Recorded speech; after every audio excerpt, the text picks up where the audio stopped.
Vandal heart, Vandal heart, Vandal heart, Vandal heart, Vandal heart, Vandal heart.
why I need an HR department.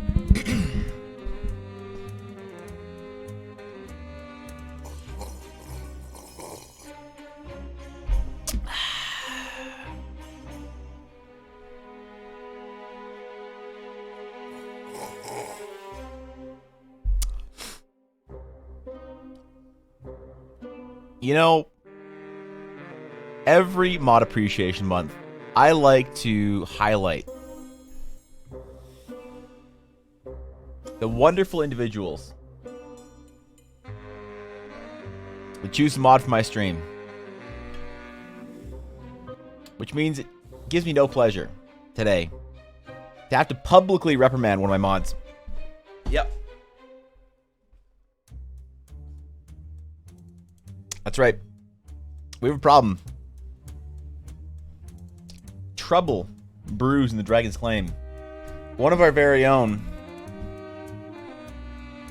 A betrayer. I have evidence. You might be wondering, Evan, what evidence could you possibly give to need to publicly shame one of your mods? Yesterday,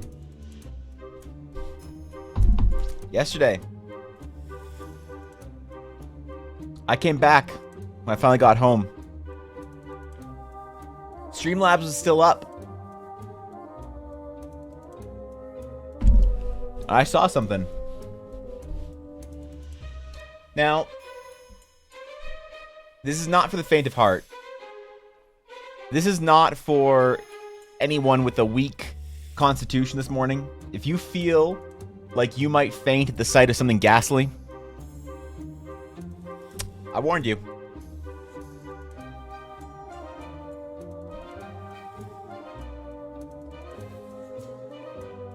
Now,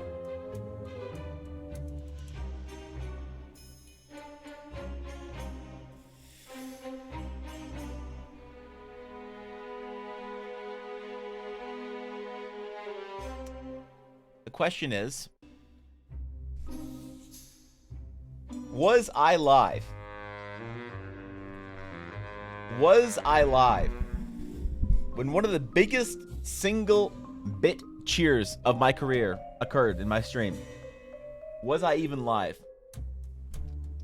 Now, 18 hours ago, run it back. That'd be 6 hours into the future from where today is. So that'd be about 4 p.m. my time. 4 p.m. I need to ask a question here, because I might be in the wrong. And now I just want to make sure. So I'm gonna put this an opportunity for me to make sure that I have the facts correct. Does anyone know if I'm live at 4 p.m. my time? Ever? Now I start at 10 a.m. my time. It is 10 a.m. Mountain Time right now. Can anyone just venture what my average stream length is? Because I thought it was on average 4 hours.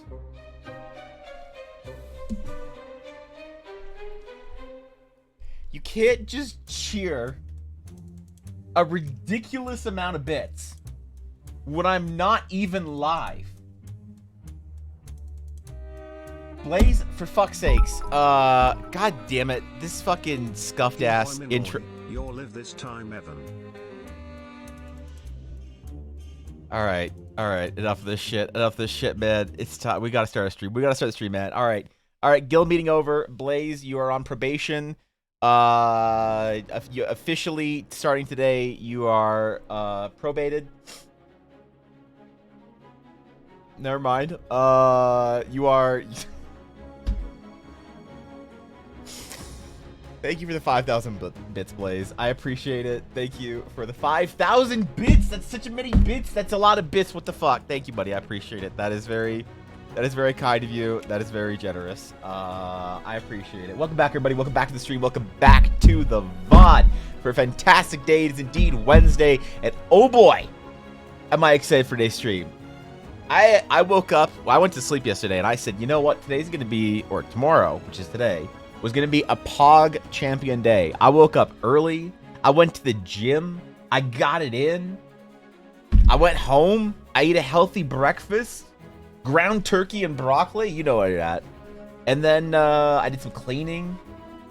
I'm ready, man. I'm ready for a Pog champ stream. So, today I thought, man, I've been drawing a lot of characters recently. I need a little bit of a break. A little bit of a interlude. What is something in Eldar that's important to me? What do I want to do?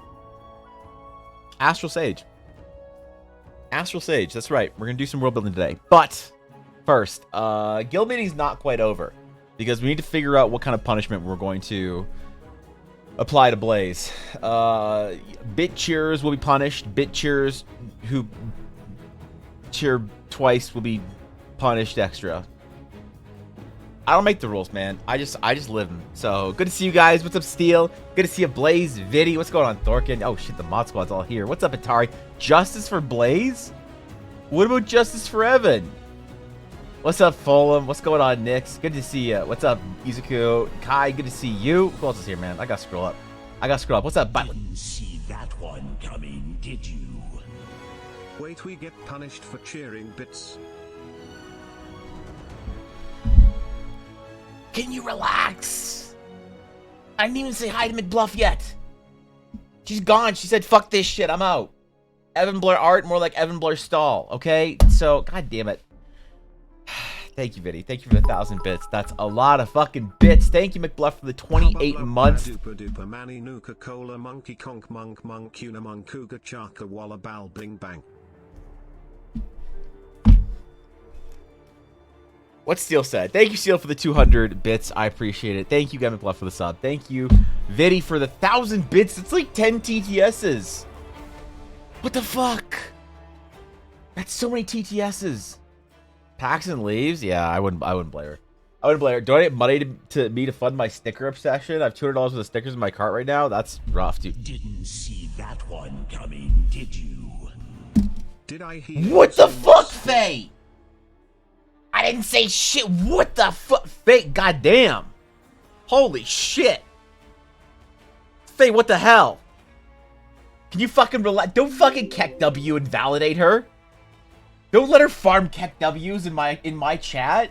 She can't just come here and farm Keck W's in my chat. What the fuck? Maybe for 1,000 bits, you're allowed to farm whatever you want. God damn. Holy shit. Thank you, Faye, for the 1,000 bits. That's ridiculous, man. Thank you, Guapo, for the sub. I appreciate that. But chill, dude. Shit, with every Keck you grow stronger? Oh, no. She's becoming self-aware. She's learning. She's getting in strength. It's over. You all worried about AI? You should worry about Faye's ego. Farming Keck W's only gives her more power. She'll be like Ultron without any of the flaws. She'll be like Thanos, and all the Infinity Gauntlet gems will just be various Keck W emotes she's farmed. It's fucking over for us, man. She's gonna take over the world. The effects have proven themselves. I cast summon bits. Deals 4d20 psychic damage and stacks 69 levels of nanny. Of what? Oh, okay, nanny. No, I thought you meant like natty. Okay, chill. Chill. Thank you, Steel, with 100 bits. I appreciate it. Thank you. Wait, that's not a fruit or a monkey. You can't change the meta like this, Aduri. I mean, thanks for the 100 bits. But chill, guys, chill, okay? Chill. Thank you for the 1,000 bits. Thank you, Guap, for the sub. Thank you, Steel, and Duria, and Viddy. Thank you guys for the bits. Thank you, Blaze, I guess, again, for the bits. That's a fuck ton of bits to cheer when I'm not even live, man. You know what stresses me out is that somebody's going to cheer bits while I'm live, or while I'm not live, and then I'll miss it.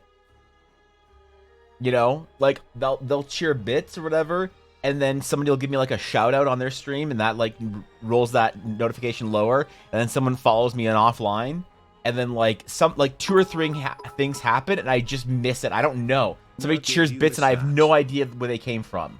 Thank you, Steel, for the 100 bits. All right, come on, chill, guys, chill. Faye, good to see you. How you been? Coordinating something? Alright, no, wait, but what? I'm in the secret Discord. What do you mean? You can't coordinate shit. You can't hide things from me. Also, Fan, I need your new address because I gotta send out the Mod Appreciation Month cards later. So I don't know where the fuck you live now. You live in like some fucking mansion in some forest or whatever.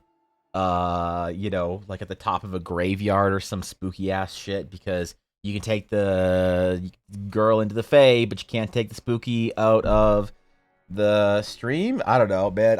Whatever. Anyway, I want to tell you how many bits I've spent. Please spend them wisely. Spend them on the mods. The moderators like twitch.tuvlu/Mindari. There you go, man. That's I don't deserve it. I don't deserve anything this month. This is Mod Appreciation Month. I am just chilling and apparently missing streams. And I say again, sorry for missing yesterday. Everything's all good. I just had to bounce. Can you not converse with other people in chat via TTS? That meta was so toxic. It lasted for like 3 weeks, and I couldn't say anything on my stream for like 10 minutes at a time because there's just people having conversations with each other, deep world building topics. It's been okay. All right. God fucking damn it. God fucking damn it. Okay. Anyway, yes. Thank you for the 100 bits. Sorry, I had to bounce early last year. You deserve every bit you get, so I add a few of my own. Dutchman, thank you for that. I appreciate it. I don't feel like it. I haven't provided any value because Face here, she hates when I say that. So I've been a low value stream. Also, hi friends. How are we today? All right, you guys get the stream for the rest of the day. You guys get the rest of the stream. I'll just fucking chill. Anybody got a Rubik's? Thanks, Iduria.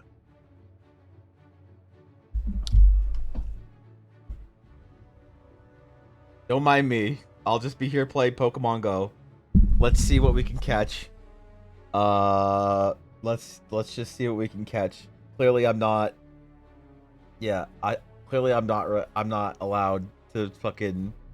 You guys, let me know when I can. Let's catch a Tangela. Oh shit! Hold on, let's catch a Tangela first. Let's use a pineapple berry. And then speaking of Pokemon Go, Evan, I'm going to Japan in a couple weeks. Okay. There we go. It's hard with gloves. Okay, let's see if we get a Tangela. Nice. Nice. Got it. Oh, I already had the evolution. I thought we used a pineapple berry. Oh, man. Well, we'll get him next time. Can I talk now? Okay, awesome. Thank you for the 100 bits, Aduria. Thank you, Steel. Thank you, Aduria. Thank you, Dutchman. I appreciate it. You guys are extraordinarily generous and kind and more than I deserve. So, thank you. No. Sorry. Sorry. I'll go back to Pokemon Go. Yeah, I'm sorry. Let's catch a Bergmite. Let's, I don't have the evolved form of this one yet. I'm sorry. You let me know when I can stream. Actually, we don't need a berry for this. We're gonna use a Nana berry because I need to get rid of them. It's hard with gloves on. Excellent.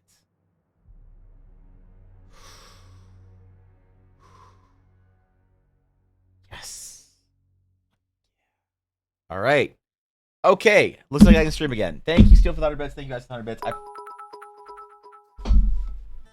Can we break heaven? The cracks are forming. Thank you for the 100 bits, Dutchman. I appreciate that. Anyway, so fuck. While the streamer is distracted, fortify the defenses. What defenses? What siege is this? What the fuck? Shit. So when does Blaze get off his probate? Oh, his probation. He's currently being probated. I'm not the one doing the probating, though. That's not... So, Evan, what are your thoughts on wearing the stool? I don't want to wear the stool today. Please don't make me wear the stool. Okay, thank you for the 100 bits. Thank you, Dutchman. Thank you, Steel. Thank you, Atari. Thank you, Aduria. I appreciate it. You can't talk about probating on stream, Jesus fucking Christ. Didn't you know, Faye, I was moving to Fansley soon.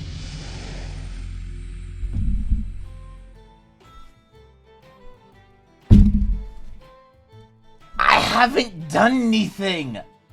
I've done 0 stream. Okay, I'm just. What are you doing? Chill. Fuck. Duria. Thank you for the 10 gifted subs. I appreciate that. That's extraordinarily generous. Bringing 10 people into the guild. Why? I don't know why anymore.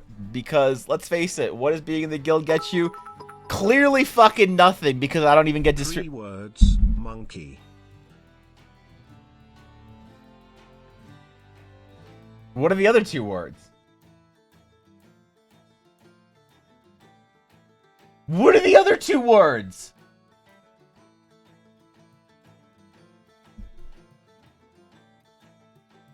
I'm just... Okay.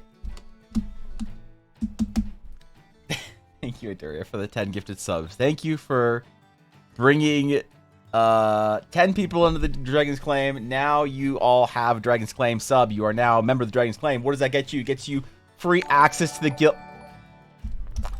How are you today? I'm great. How are you, Izuku? Thank you for the 5. I appreciate it. Thank you. I gotta add that to the fucking thing, don't I?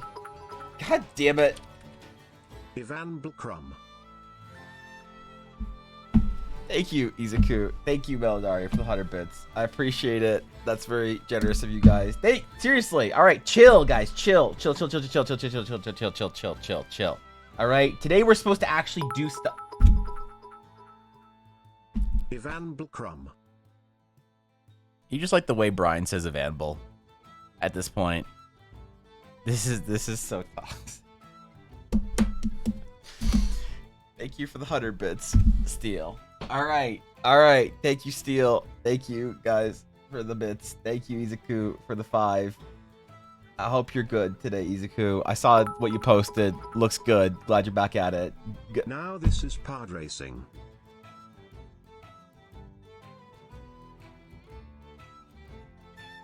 Do I have to change my category to Pokemon Go? Do I have to change my fucking category to Pokemon Go? Because I will at this point in time. Don't tempt me. I will be a category Andy today. Okay? I have less pride than you think. Which is not a very... All. Thank you for the 100 bits. It's not a very high bar, but still, I do have some pride. Thank you for the 100 bits. Thank you, Aduria. Thank you, Steel. Thank you, guys. Thank you, Milidaria. Thank you, guys, for the 100 bits. I appreciate it.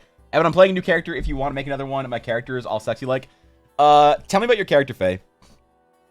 Tell me about this character. What are we playing here? Because I could do some fan art. I haven't done fan art in a while. If this is a ploy to get me to draw furry shit so that I start getting commission requests from clients to do furry shit, well played, but I'm smarter than that. A cloak and dagger rogue? She's a human? Okay, but... Okay. On a scale of 1 to I'm gonna get banned if I draw her, how Gwen is she? Yeah, that's all I need to know first. So, what about Tabaxi? I'm not drawing any Tabaxis. I'm not drawing Tabaxis. I'm officially not taking commissions for Tabaxis. If anyone wishes to commission me for Tabaxi, there is a 3x multiplier on the commission. Okay? So relax. I'm not taking any Tabaxi commissions. Although I am an artist and I can be bought, please don't assume that my price is as low as it probably should be. Let's face it, at this point. You know what? Screw Fishy. Screw Fishy. I'm lowering my price. Alright?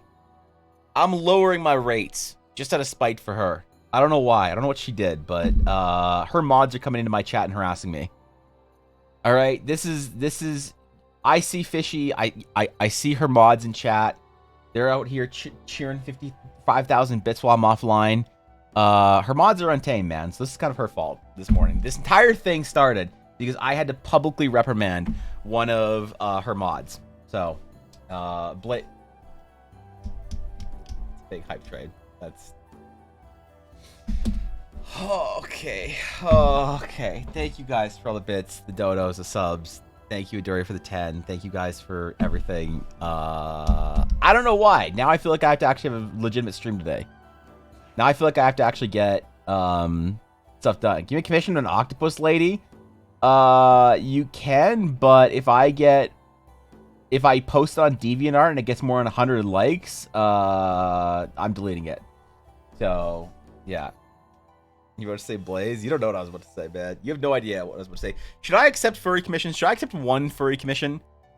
Should I make a tweet that just says single furry commission open, $1,000?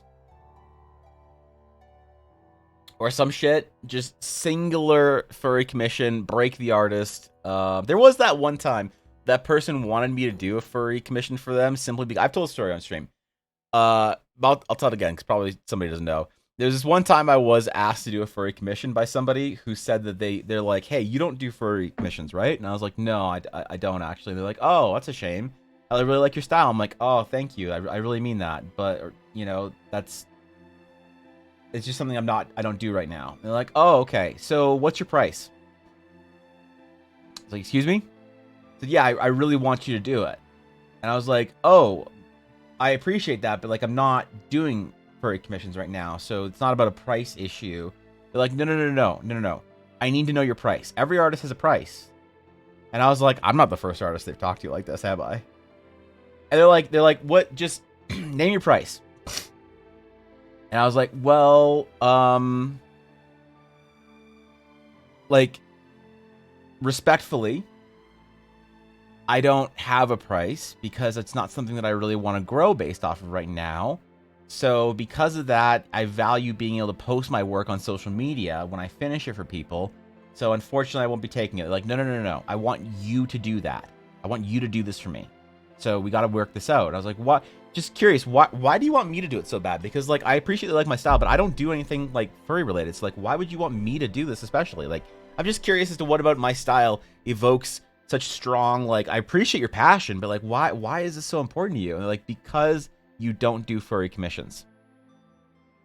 I was like, what? They're like, yeah, and I really love the idea of making you do this because it's not something you're comfortable with.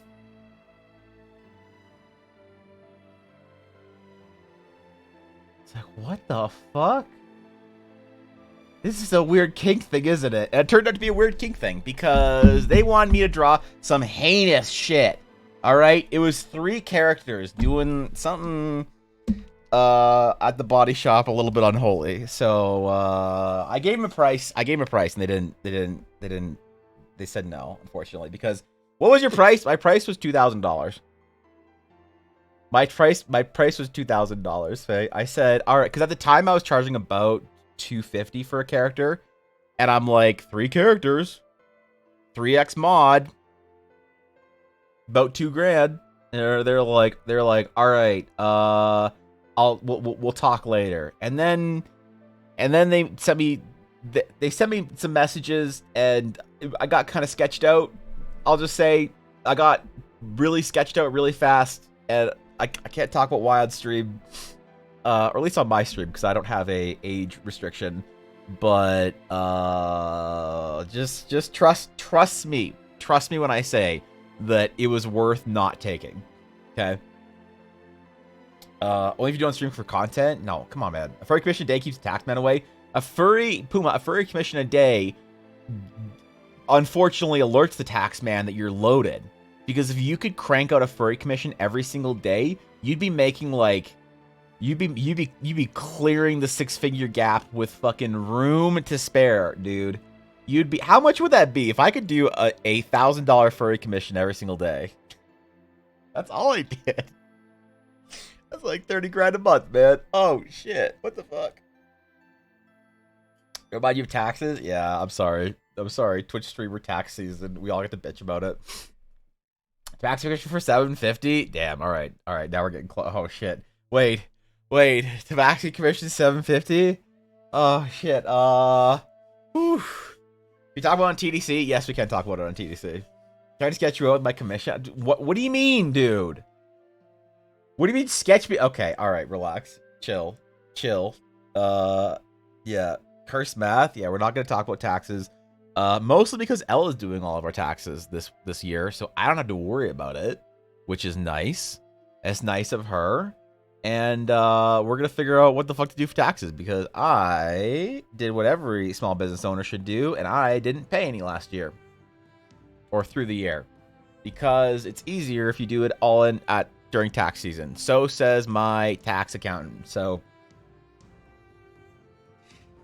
that's where we're at right now. It'll be okay. Yep. It'll be okay. They just yoinked it, Faye. They just yoinked your Kickstarter, really? Don't you just have, like, ridiculous amounts of write-offs? Evan, you know? Run. You could... The auditors are coming. They're already here, Viddy. They're here, and, it's like in Harry Potter, you know, when they're, like, in the train, and the fucking little, like, Nazgul, like, slither up, you know, and, like, open the door. They're like... Here for some suck. And they, you know, and they do the soul sucking. The soul sucking. Relax. You know? Yeah. You know, Faye, honestly, I have had people commission art from me be literally just because they're like, hey, this is a write-off for me. So, you know? It's like free art. Ish. I don't know. Used to be over $1,000 more. That's write everything off, every pencil, all computer stuff, travel expenses. I have written off things that you should not think to be able to write off as an artist. Evan, the stream all right, is doing the Matt Mercer thing again. What is the Matt Mercer? What is... One, I'm the streamer, and two, what's the Matt Mercer thing? What the fuck is the Matt Mercer thing? Come on, bro. How does that even work? Clip the audio? I need it? Why do you need it? Stop. No, that doesn't need to be an alert in your stream. Please do not make me saying here for some suck an alert in your stream. I'm asking nicely to Aduria, to Viddy, to Rockford Author, to anyone who streams. Please do not make that an alert at some point in your stream. That would just look. There's plenty of other memes, but that one will follow me too far. All right. Yo, the audio file. Stop organizing this. Why are you? You're not supposed to organize this shit. I just asked nicely, bro. I asked nicely. You go to fucking Aduria's chat and you click enough or channel points or some shit, and it's me talking about being a pretty cat girl. Like, damn. Links are blocked? Yeah, there you go. Block those links. Get it. You're ever... Wait, 7 ads in 40 minutes? Okay, hold on. I need to save Izuku. I need to save him. I'm gonna save young Izuku. These fucking ads, man. These fucking ads. Alright, Izuku's saved. 7 ads in a row? Is there anyone who has the EBA unsubbed experience that gets that many ads?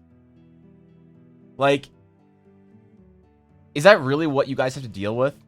And also, when you do get slammed with ads on my stream, what do you get ads for? I'm just curious. I've never had the EBA ad experience. You know? Like, I have Twitch Turbo. So like, what kind of fucking shit are they trying to advertise on my channel? Because I need to have a talk with Twitch if it's like, I don't know, shit that I should be worried about. Pizza Hut? That's pretty good. Alright, Pizza Hut's not bad. Use 5 ads, Zibzy? I'm so sorry, Zibzy. Coke, Tylenol?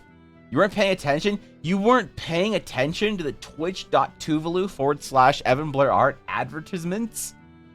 Oh, no.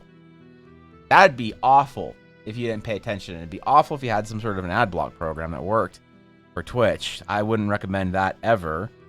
That would be bad. So you just auto walk away during the ads? Oh no. But Amazon, how are they going to convert you into a... Honestly, I realized that advertisements work on me. I realized that... I mean, advertisements work on everybody. The more aware you are that they work on you, the more you're able to not... You know, if you're one of the people that's just like, ads don't work on me, you're dead. You're fucking dead, all right? But if you're like, yeah, they work on me, I gotta be careful. I realized this during the Overwatch League when they were sponsored by Cheez-Its. And I was sitting there watching Overwatch League 1 week, just eating Cheez-Its, waiting for the Cheez-It ad so that I can be excited. You know, that I'm eating the Cheez-Its while... Yeah, all right, relax. I turned them off, didn't make such sweet money off them. I don't know. I don't think I make any money off the ads, Faye. The only reason I have the ads on is because then people don't get pre-rolls. It's a choice between either pre-rolls or mid-rolls. Analytics. Let's see how much money I made from ads. I'm gonna leak it for you guys. I'm gonna reveal it. Last period, I made $20 off of ads. There you go. $20 off of ads. Thank you guys for sitting through the ads. I appreciate it. Thank you for sitting through my dog shit stream because Twitch paid me $20.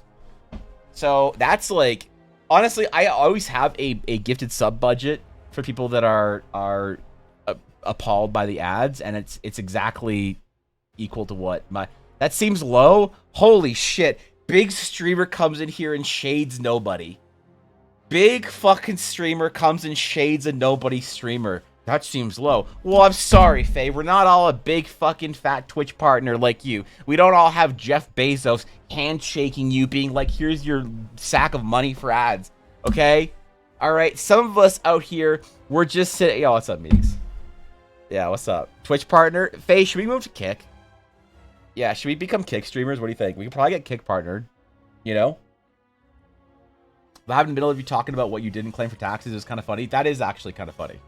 I will admit that is the irony in that is somewhat hilarious. So, do you have at least 3 minutes of ads an hour? I don't fucking know. Do I? Do I have 3 minutes an hour? How do I check this shit? Earnings. Where is this shit? The view details, not subs. Founder badges. Manage founders, never. Let's see. I don't know how many minutes of ads I have an hour. I'm sorry that I have any minutes of ads an hour. It's rough. I apologize. But hey, listen, pre-rolls are off for 27 minutes.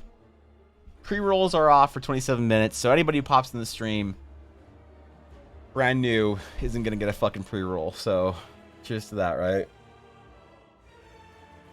This is what I wanted to sub to your channel. It took me a moment to realize why it wouldn't let me. Apparently, I'm already on a 20-month streak. That is ridiculous, Dutchman. That is ridiculous. Okay?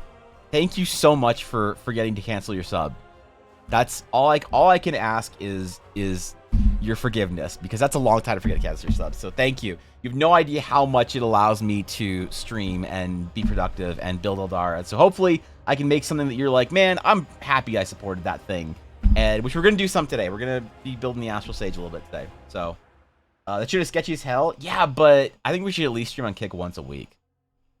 Like, one evening, you know? We get you that sweet Trainwreck money. Settings, affiliates, ads. Okay, hold on. Settings. Affiliate. Ads. Where's our ads? Ads. Okay, I am running, apparently, 3 minutes of ads an hour. That is the minimum that you can run... while it will disable pre-rolls. So yeah, I am running 3 minutes. There you go. 3 minutes of ads per hour. Not because I want to, but because Twitch fucking makes me. That's the least amount that you can actually run. So you should be getting a better ad split. I just apparently don't stream because I missed a lot of streams this month. So it probably is usually a little bit higher than that. I think the highest I've ever seen is usually about 30 or 40. But that's also 30 or 40 US, which Amazon paying me 30 or 40 US is like, you can buy a Tim Hortons, you can buy a hockey team, you can buy like a Canadian Bugatti, which is just a wooden balsa wood looking sled that is pulled by a bunch of Yorkies. So don't worry about it. I did forget, but it's worth it. I still have the drawing you made for me, the most important item in my world, so it's worth it. Dutchman, I'm honored. I really am honored that I could draw it for you. So thank you, dude. I mean, I really sometimes I worry that an individual sub or an individual contribution or something goes. Oh God, Ella left you in here. Oh no, why are you here? Please don't be monkey mode. Anyway, an individual contribution it goes a long way, and I wish I could take time to like write a fucking thank you note to every single person who subs every single month. But that's an unreasonable amount of time. All I can do is just hope that people understand how much it means to me that even a single sub, single 100 bits, whatever, or even and especially just being here does to allow me to build Eldara. So, which by the way, I dropped an announcement yesterday for Eldara. If you guys missed it, I announced an announcement. That's right. On my anniversary stream on early-ish May. I don't know what day it's going to be, like May 3rd-ish. Hi, Yuna. Hi. Come here. Early May, we're going to have the anniversary stream, and I announced, you don't need to lick me. No lickies. No lickies. I announced an announcement. So, early May, I will announce the actual release date of the first adventure in Eldara, which will be complete with art and tokens and magic items. And I'm thinking about doing something for the celebration of it. I'm thinking about doing, and tell me if this is a good idea. Tell me if anyone's actually interested in this, whether it's something that I offer as a product to purchase or if it's a one-time giveaway thing regardless. Tell me if it would be fun to have physical versions of the art and magic items and things. Because what I imagine is if I have a group of players at a table and they decide, hey, you know, we want to play the adventure, or I want to run it, you know, I want to run it through for my players. It'd be cool to have physical items and physical things. Then I could make like a little package that has like all of the character portraits, which is going to be about 4 or 5, plus all of the concept sketches in little card form, plus every magic item card that's exclusive to the Horizon adventure, all part of the like this little envelope or something that I could send people as like a giveaway thing, you know, so you could have the physical prints and the physical art for the Horizon adventure and sort of make it like an actual packaged adventure. And then also like I could write out the pages or print them out as well in like a scuffed booklet form. It wouldn't be a real booklet because let's face it, I'm not going to spend that much time formatting something that isn't even really going to be a product. But I thought it'd be fun for a giveaway. But I don't know if anyone would actually care about having physical items. Does everybody just use D&D Beyond and shit? Like, does anyone actually use physical, like, item cards anymore? Because I feel like it's cool, but I don't know if anyone would actually give a shit about it having, like, actual art, you know, or whatever. Because I feel like everyone just plays online. Charge Newt, thank you for the follow. I appreciate it. Welcome, Charge Newt. I swear to God, this is a D&D stream. Announcing the pre-release announcement of the pre-release? Yeah. Have you given her boops? I have not given her her boops. Actually, that's not true. I've not given her boops on stream. Last night, I gave you bonus boops. Yuna, we did a test when she was tired, Blaze, to see how many nose boops she would take before she got annoyed. And I got all the way to 85. 85 on the dot. So you got bonus nose boops. But she was also very tired. So like right now, I don't think that we could get very many boops in. I think she'd probably try and fight me. Because right now, all she wants is for me to let her go so she can get her fucking chew. Right? Right? Yuna? Yuna, do you wanna fight the chew? Is that all you want right now? How do you feel about physical item cards in D&D, Yuna? Yeah? Your players enjoy them? Yeah, mine too. All right. Here, I'll hold your chew for you. Where is it? There you go. Okay. All right. You use physical cards a lot? Okay, so Newt, just curious, do you play with tools like D&D Beyond and Roll20 in person, or do you just play with physical stuff and printed character sheets? Because what I'm really curious about is if people play with those like tools like D&D Beyond, Roll20, whatever, Foundry, but also use physical maps and physical item cards, because I think it's fun to be able to hand a player a magic item. It's like you open the chest and there is a longsword and it looks fantastic, and you like read in the description longsword, and then they like identify it or whatever, and you hand them the card, and it's like, here you go, bro. Because I love that shit, but I feel like I'm in the minority. I feel like people generally prefer to have it just be like on something you can drop in Google Drive to your player or through Roll20 chat or something like that, you know? Found your early access EBA physical card the other day. Which one, Fake? I think I've sent you a whole bunch. That'd be amazing. I love physical stuff. I do play mostly on Roll20, but having the physical stuff is just fun, even to put it on the shelf or something. So that's part of what I was hoping for, is I was hoping that at least there's appreciation. Because if I do, like, on the Horizon release, I wanted to do, like, maybe 5 or 6 kits of these. And I'll, like, make one for myself, and then I'll do a giveaway for a whole bunch.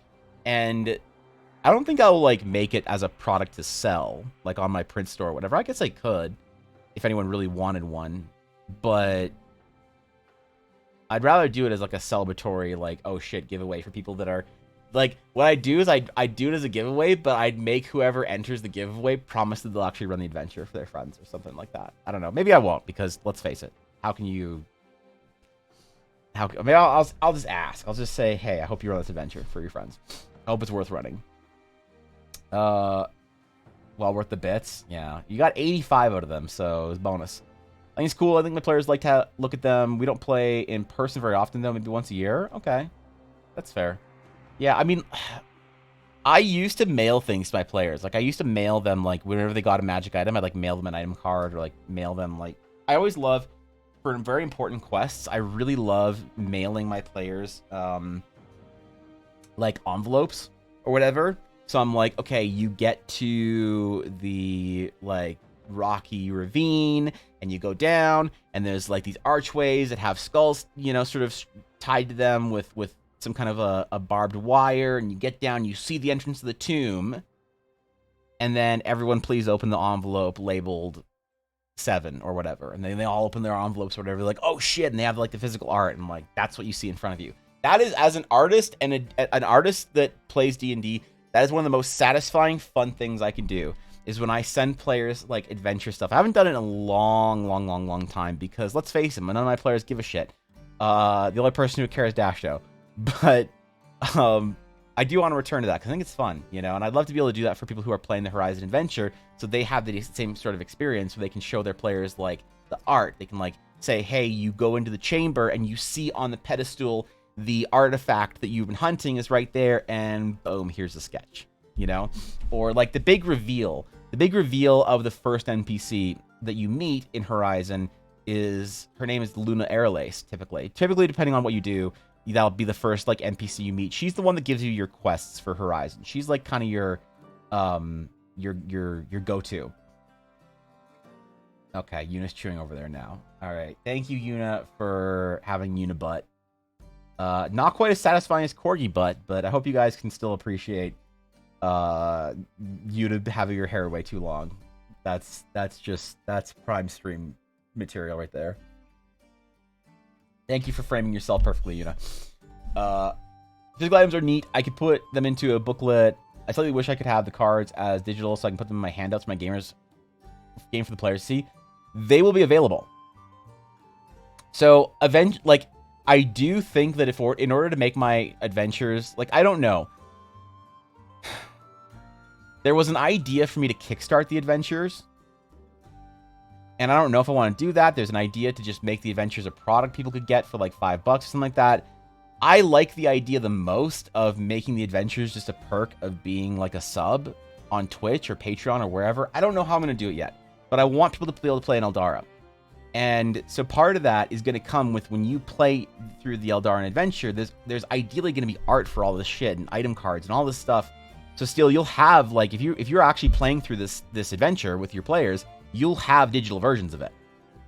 Digital versions will be available for all of this. Like, ideally, I want to have, like, a couple of maps in there so that you can upload the map, upload the token, upload whatever of the boss and the boss room, all physical, or sorry, all digital, so that your players can play that in Roll20 or Foundry or whatever. I think most people play like that now. At least most people who are on Twitch right now also play online. Maybe for the majority, if you pulled the average D&D player, maybe most of them play in person. But let's face it, most people that I find that are in the Twitch D&D sphere, which is all of us, tend to play online in the majority. So that's something I have to consider, and I really want to make it digital stuff available for people. For I want it to be as cool and as many in-depth assets and cool things as you can get. I want there to be a sketch for everything cool. I want there to be a portrait for everybody who's important.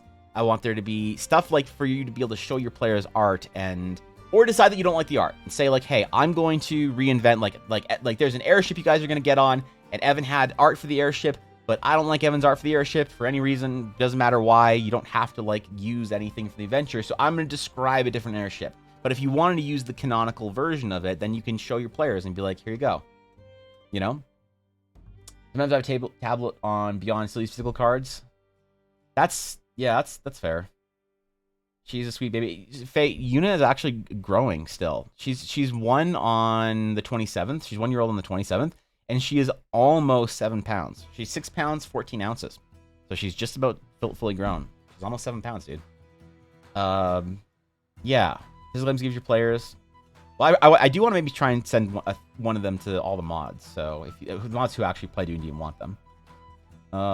Sorry, I'm trying to catch him in chat. Just give me a second to get there. You have that too, bro? All right. Okay. The DM used to write item cards with full calligraphy before 2020. I still have them. I love that shit. They're the way to go. I think I have one, only one man. My other mod thing I received was dice/L sticker. Oh, okay. Yeah. If I get the chance to play an actual table, I would definitely make physical stuff to give my players. Okay. All right, so I think that this is a good idea then to like make a physical version of the adventure with all the art and stuff for people who want it, and then do like a giveaway of it or something like that as a celebration for it, and then offer it on the print store or something, Do the art for my campaigns on the Roll20 now, but make sure to create a handout for each item with the art for it as well. Yeah, I wish I made more of my magic item art. My entire armory is not fully... I need to make more low-grade magic items to fill up my armory. At least the art for them. Favorite one shot I ever did was a heist. Each character was a Sorry, I'm thinking about designs today. Manila folder with tokens, art, and a mission. That was when I peaked as a DM. I love that shit. What's up, nerds? I've been looking for an online game. Just have people come over 2 times a month. Yeah, it's hard. It's tough to find groups online. It really is. Like, that's one thing that I've seen and don't have a great maybe like idea for is the consistent issue of how to find, like, that's a problem. That is a marketplace vulnerability that I think is strong.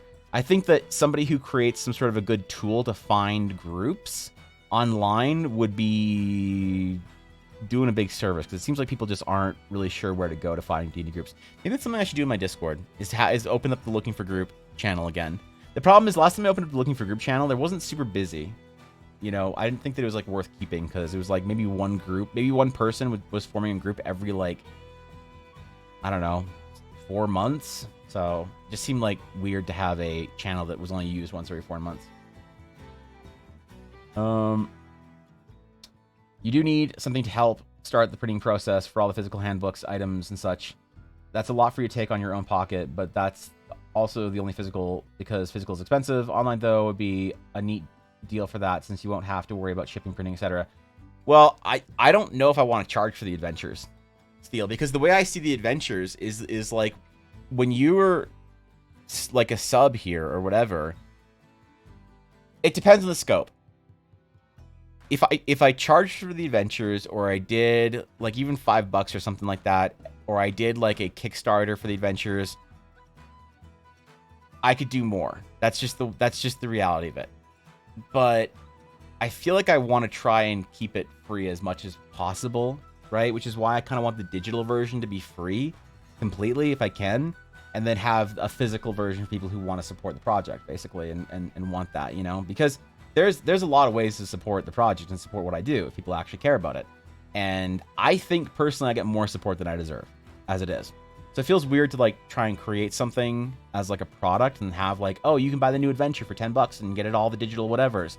I kind of like, I would feel a lot better if I could just make an adventure every 4 months. It's just like, hey, if you're in the Discord, if you're on Patreon or you're a Twitch sub or whatever, you're already here. Here's the adventure. Hope you have fun, you know? And if you give it to your friends for free or whatever, I kind of don't care, because I see it kind of also as like marketing.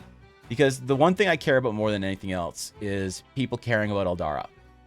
And so what is the best way to care about a game or a world or anything like that? It's to have an investment in it. And if it's worth your time, if I can make an adventure that's worth people's time to play, if you see the adventure and you see the story, you see Eldara, you see the World Anvil, you see all this stuff, and you say, this seems like fun, I want to play this adventure, to me, that's already a giant, massive win, and I can't really expect anything or hope for anything more than that, you know? So it feels weird to think about selling it as an adventure. So that's why I'd rather do like a physical pack that people could get if they wanted to support the adventure in a more whatever way. And I would like number them too, or whatever. So like it's not really a limited edition, but you can get like an early copy or whatever. Like I do first edition. I'm gonna be doing, okay, you know, I'm sorry, I let go of your chew. She just like looks up at me, Faye, I don't know if this is normal dog behavior. She comes over and she spits her chew out on the ground at me and then looks up at me and like grumbles. And what she wants is she wants me to hold my foot down on her chew on my footrest with the end of it hanging off so that she can chew it easier. She's such a fucking needy baby. Like this is I don't know. Anyway, so yeah, I really just want people to be invested and care about the world, because I want people to care. That's all I can really care about is that people care about what I'm doing, and that the world is fun and people can go on and have adventures and tell stories and make friends. What I'm trying to do eventually is create something that for somebody else that inspires adventures for them and their friends, like so many things have inspired adventures for me and my friends. That's what I care about. And so getting my adventure in the hands of as many people who want to play it seems like the cool thing to do. And from a digital standpoint, the digital will still be in some ways required, because what I want to do is okay, imagine this. This is really cool. I think it's a cool idea. You guys tell me if it's a cool idea. I don't fucking know. Who am I to say if it's a cool idea? What I want to do is I want to have, when you're going through the adventure and it's like, hey, so you come to this town and there's this thing here and there's that thing there and whatever, and there's all these cool things.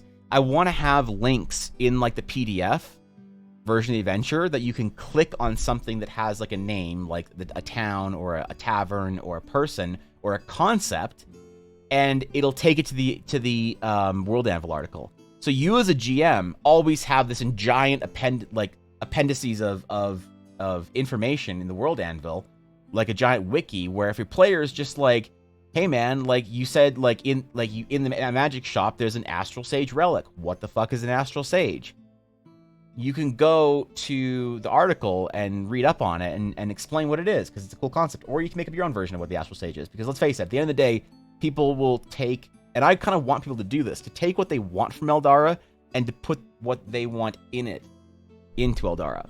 If you decide that you want to create an entire country, a continent, or whatever, and have your adventures there, and like the rest of the world around it is just like this persistent world, but you have your own part of Eldara that you want to tell stories in, that isn't a place that I've ever created, I think that's the game master's prerogative, and I fully support that. Is it canon? No. Will it be ever printed into official stories that your Magic Island is whatever? Well, of course not, because how would I know what your Magic Island does? But for you and your group, your version of Eldara, your canonical Eldara is very important to me, that's like something that you feel like you have some ownership over. You know? That's cool, I think. So I really want to have this like whole digital format for releasing the adventure, whereby it'll let people who want to learn more about Eldara or who want to be able to talk more about Eldara click on links to read more about different topics and maybe see art about it too. So, okay, I'm still behind chat. I'm sorry. I find AUD&D rather the other way around, a lot more online D&D games rather than in-person stuff. Yeah, a lot more people play online, I think, than... Jiva looks bigger. A lot of dogs are still growing until they're about 2. Until 2? The vet said she's basically fully grown. The vet wanted her to hit 7 pounds. She says she's a little bit underweight. The vet really wants her to hit 7 pounds, and then after that, like, the vet's like, there's not a chance this dog's hitting 8 pounds. So, I have to play D&D in person, give my players props whenever I can, so I'm all for physical things. Exactly. Alright? This is why I love you, Faye. Tinder, but for D&D groups, we're not doing D&D. Okay, all right. I'm only sending Kickstarter for a full physical adventure wouldn't be a bad idea since it's a lot to print and mail. Yeah, but I like that's. Ow, that's my toe, not the chew. Stop biting it. Okay. Yeah, I don't know, but I don't know if I should do I don't know if I should wait to do a Kickstarter because I've always thought that I should wait to do a Kickstarter until Eldar is this big official thing. Then I can do the Eldar campaign guide. But I've been inspired recently to think that maybe Kickstarter is a good way to do, because if I use Kickstarter as what Kickstarter is sort of supposed to be intended for, which is hey, I want to do this thing, and if enough people say that they also want this thing, then I can do it. And so what I could do is I could go buy all the paper that I need to print, all the supplies, maybe a better printer, all this other stuff to be able to make this physical adventure for people who want it. And it's yeah, if I get to a certain point, then we get to have a cooler, packaging for it. And literally just do all the stretch goals and have it just be whoever wants the physical adventure or whatever is, and then they could be cool stretch goals, like an official adventure set of dice that Ella could make. A limited just for that event for the Horizon Adventures, fancy set of dice or something like that. And I don't know, it could be fun. I'm starting to rethink how I've thought about where Kickstarter is going to fit into my sort of future, because I always felt you can only really run a Kickstarter or two before people are just start rolling their eyes. Okay, there's a Kickstarter every other month, Evan. But I think that maybe Kickstarter is a really good tool for small projects. It doesn't need to be some giant $100,000 project. It could be yeah, man, if we get $2,000 worth of people who want this project, I can buy a new printer, ahead of time, and then make it cooler for everyone. That's, I don't know. I'm thinking about it. Okay, I'm gonna just speed run through chat here so I don't miss literally a single thing anybody said.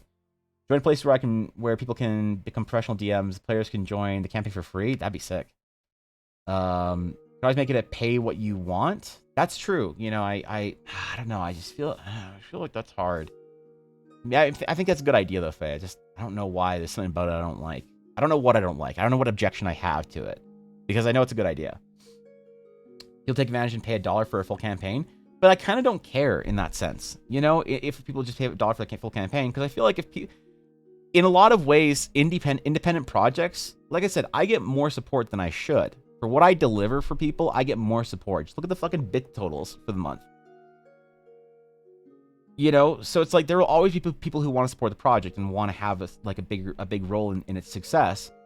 And I feel if somebody's if money's tight, you want to play the adventure because you love it and you think it's cool, but you're bro, I'm not spending $10 on an adventure. I got it's okay. I don't necessarily think that's a bad thing. Because I've been in that situation. I'm only saying Kickstarter for a full physical adventure would be a bad idea. Okay, all right. People can get it digitally for free if they want to, but they can also throw you some monies. That's true. That's not a bad idea, Faye. Main issue is the population density. If you have 100 people and say 8 of them are DMs, you can only fit so many at the table. And some games can run into many years. DMs can just be busy. Yeah, true. That's true. That's a dog, but also unit-specific thing. Okay, right. Just the cheer thing. She's communicating. If she teach her a word for that, she can help you know what she wants. Really? I taught Wolf Snuggles because she will whine at me sometimes because she wants to go lay down on my bed and cuddle. So you teach them a word so that they can associate what they want. So you ask them if that's what they want and they can react. Oh, okay, that's actually... Damn, that's really smart. Okay. Kickstarter is a great way to build a renown, in my opinion, and doing small projects to build a good reputation is a good plan. Maybe what I'll do is Horizon is supposed to be a prologue. So this might be a bit confusing, but Horizon is the first adventure, but it's a prologue. I'm gonna actually I'm gonna release the adventures in episodes. So it's episode 0. It's a prologue. It's how you can start your adventure in Eldar if you want. But the first formal adventure for Eldara will start at level 3 because most people, and this is not an indictment of most people, if this is you that I'm describing, just know I have nothing but love and respect for you. I may use some harsh language, but just know that I would go to the ends of the earth to defend your right to do this. Most people are whiny little babies and want to start an adventure at level 3 because they can't stand being level 1 and not having their cool features. All right? That's fine. That's fine. Listen, love the whiny babies. You're all family to me. But I don't like to play D&D like that. So what I want to do is I want to have the first adventure starts Formally, the Epic of Eldara starts in the Dragon's Claim at level 3. You're an established guild member, and adventure calls. I'm not going to spoil what happens, but you guys, I've said in the past, it has to do with Yurna. So Yurna, the sorceress, comes by the Dragon's Claim, and she has a problem that she needs help with, and that's how you guys start your Epic of Eldara. The way I want the Horizon adventure to start is level 1, and it takes you to level 3, and basically, one thing the DM will say is at level 3, where the adventure starts, the DM will say, okay, you can have a couple of options. You guys can be established members who prove themselves and are trusted members of the Dragon's Claim, or you can not be established members, and you can have other members in the party or not. You can basically choose, do you want to be an established member of the Dragon's Claim, or do you want to be working with and for the Dragon's Claim? And so if you choose the I want to be an established member of the Dragon's Claim, you know, that's why Endrick is tasking me to help Yurna with this problem at level 3 and the adventure begins. Horizon is the story of how you become an established member of the Dragon's Claim. Horizon is the backstory, basically, of why do you matter in Eldara? Why are you trusted? And the very beginning seeds of, like the opening scroll of this happened, this is why, you know, this is where we are at the world right now. That initial conflict, so I don't want to spoil, I have to word this really carefully. That initial thing that happens in Horizon. And so if you want to get the full story from the get-go, level 0, let's fucking go, or level 1, you can do that from Horizon.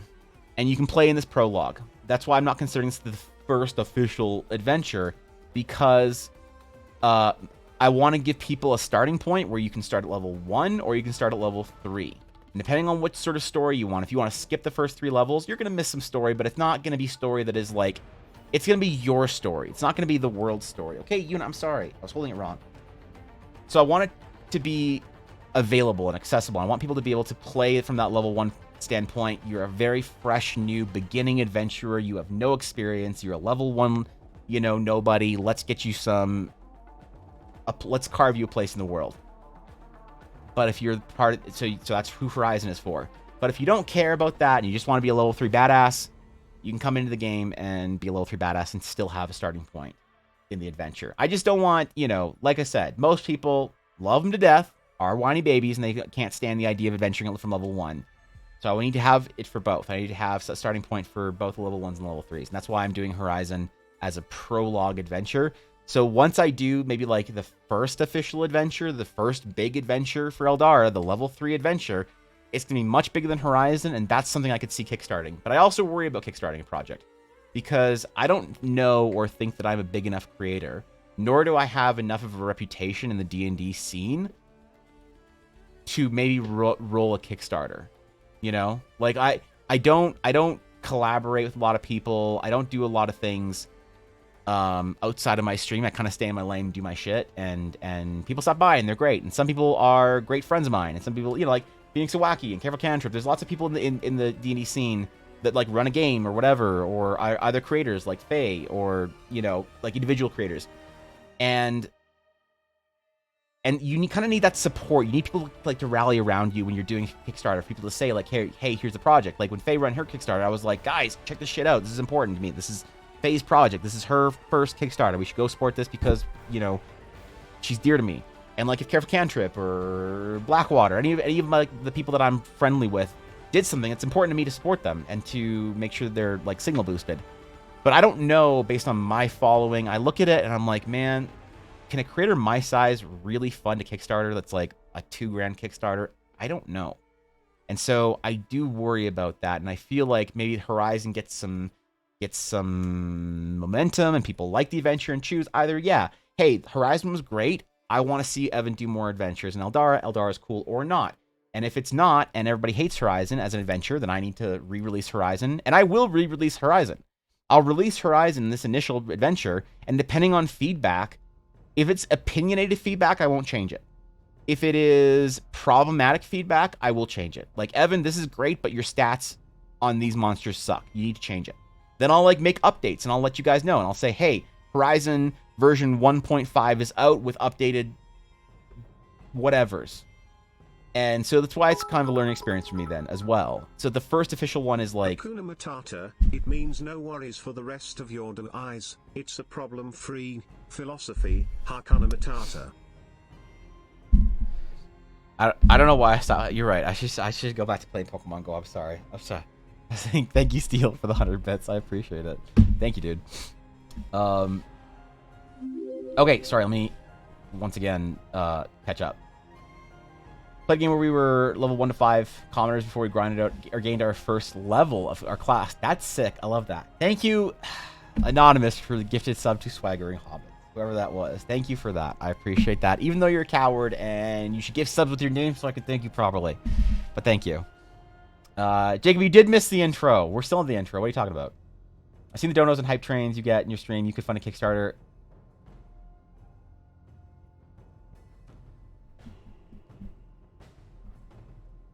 I don't know why I just don't. I get what you mean, Faye. I just don't know if it, you know, I don't know. I don't know why I don't like, it's not that I don't believe in it. Maybe it's that I literally don't believe in it. I'm concerned. I'm not, you know, I don't know. I'm just not entirely sure that that I've proven myself yet to enough people to fund a Kickstarter, which is hopefully Horizon does that. You fund a Kickstarter within a few donations, I'm 100% sure of it. Really? People with less than you get more than that, so... But the people who do that are, like, very good at what they do, you know? With your skills, you can definitely fund a Kickstarter. All right, well, I appreciate the vote of confidence. That actually does mean a lot. Taking gift subs to the gifted subs to Isengard. Not again, man. Not again. Do we need to break the dam, Ashy? Thank you for you know, for the Lord of the Rings reference early in the morning. God knows I don't get enough of those. Viddy, thank you for gifted sub to Ashy, the Lord of the Rings referencer for the morning. Also, Ashy, have you felt more Lord of the Ringsian recently since your Dark Souls grind? I felt the... You know, what the fuck? Okay, 1 second. 1 second. Yuna. Oh, you know you just...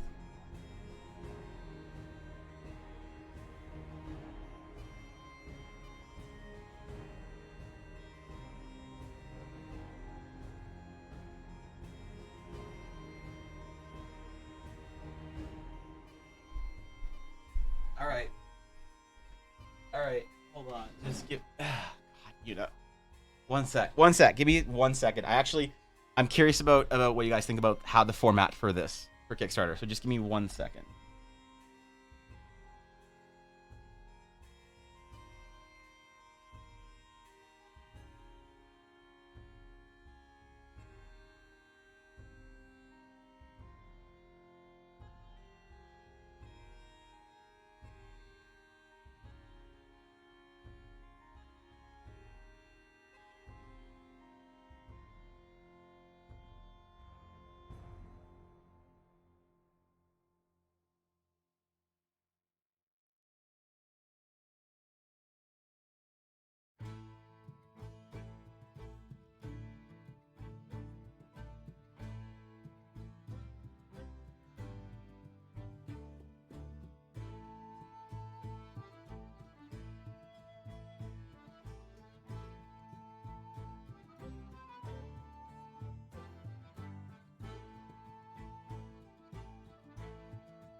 Okay. You had a bit of an accident in the office. Ella like closed the door because Ella was like cleaning the carpet. So Yuna had a bit of an oopsie. So just had to handle that. Sorry. Apologies. Okay, let me catch up, and then I actually have a question about the Kickstarter for you guys. Your Rolex ads? Wait, Ashley, were you getting Rolex ads? I'm sorry. Here's the thing to do. You can always cancel the Kickstarter, try again later if it doesn't go where you want it to be. That's fair. Yeah, that's a good point, Faye. Evan, did you check stream topics? I didn't. Sorry, I didn't. You did earlier. Let me catch up on chat, and then I'll do that as soon as I get to the bottom of it. So, 800 bits. Sure, break to you bought by Yuna? Yeah, unfortunately brought to you by Yuna. Can't drink because I'm fighting my nemesis. What nemesis? Have you been feeling off, feeling down? Ask your doctor about Yuna, certified in all 50 states, Canada, and Belgium. Yuna is guaranteed to bring a smile to your face today, unless you own her. And then she's full of gremlin mode. So, you should play the audio clip and stream topics as well. Okay. Alright, 1 second. 1 second. 1 second. What am I...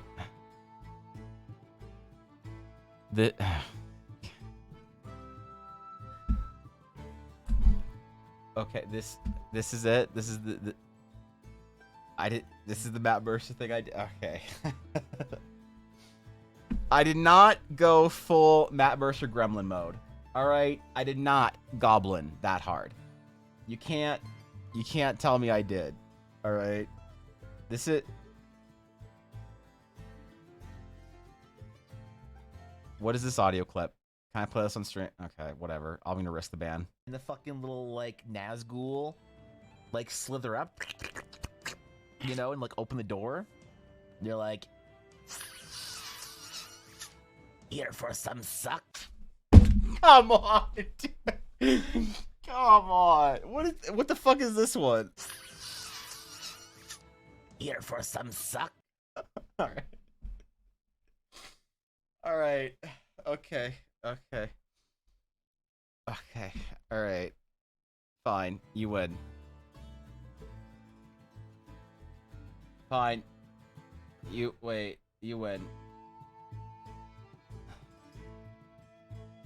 You win.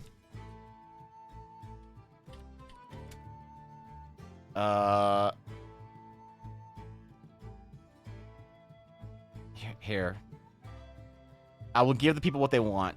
Still, you put all the hard work into this. Let me go into my alerts. Alert box. Alert types. Bits. Variations.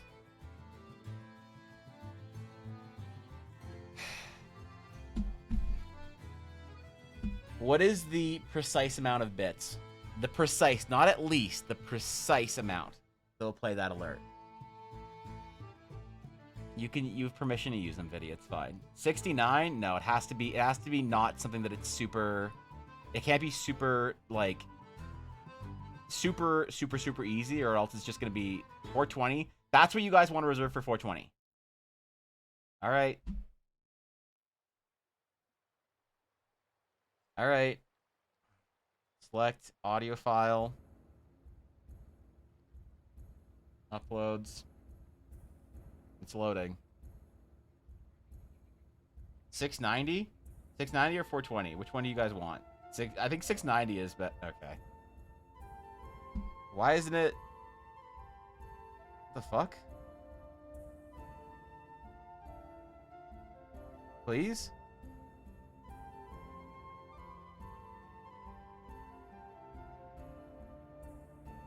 There we go. Where is it?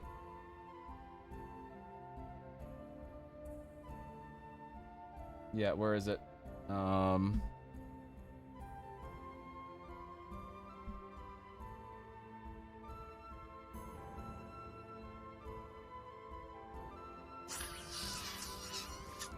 Here for some suck. All right. All right. What's the image? What's the GIF? I'll let you guys pick the GIF too. What's the GIF?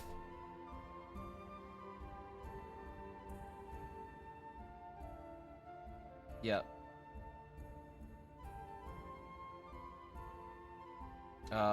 Wait. You should be able to do it exactly.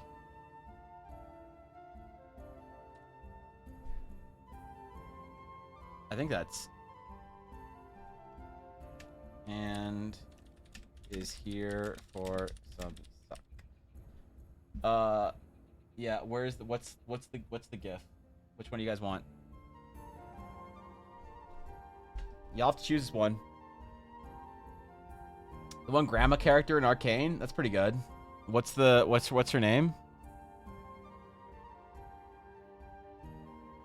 if what's her name?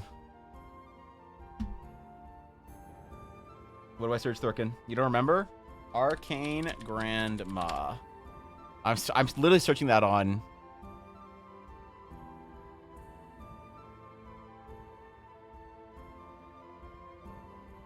I mean, this one's pretty good. Check stream topics. Okay. I'm not. I'm not. I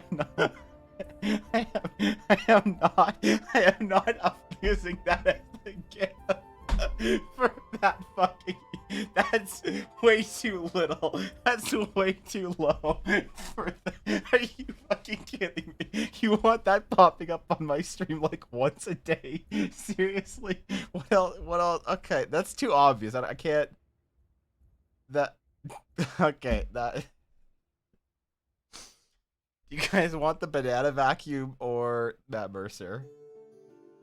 Which one do you guys want? It's. I'll let you guys choose. Banana vacuum or Matt Mercer. Matt's a good option too. Matt is a great option. Keep it classy, go Matt, not the banana. Okay, the banana we can do it for a special one. Let me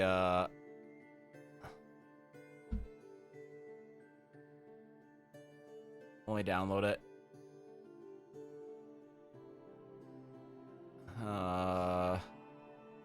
What? Why are you laughing at me, Ella? All right, Matt Mercer.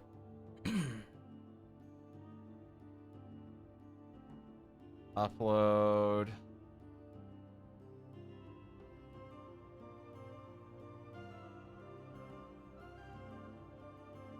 Okay, it's going. Yeah, what's up? What's up, Soja? How you doing? All right.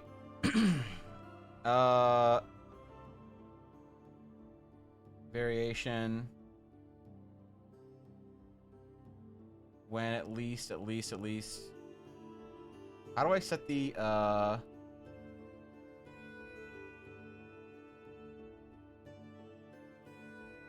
Wait, is this just all of them, or is this a variation?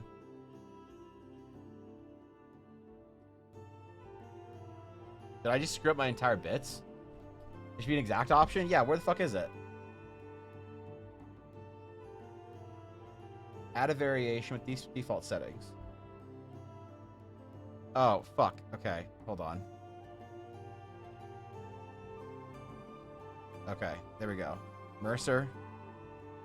Audio file. Please.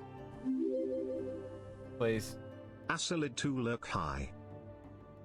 Hi, Steph. You got here just in time.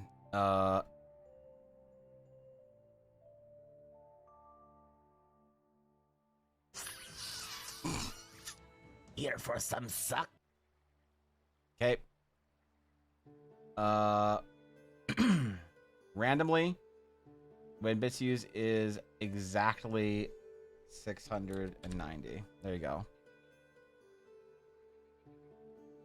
Okay. All right. Let's test it. Actually, hold on. Let me one sec. Let me reset. We're just gonna reset.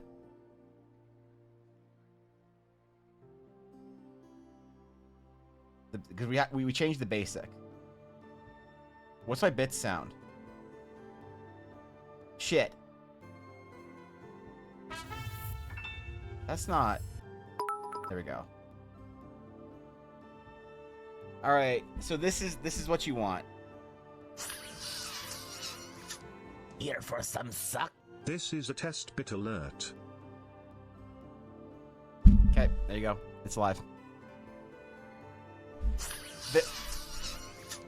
Here for some suck. That is absolutely what I want. There you go. There you go, Steel. Congratulations, you conjured a bits variation. So I will never have it advertised anywhere. No one will know. Unless they were here today or they saw or they see it, they will never know. Thank you, Busy. Only semi-scuffed. Okay. All right. Sorry, I missed a lot of chat. Yeah, can you find a way to tie the banana gift to the Monka mic transaction? The Monka could be pretty good, actually. Yeah.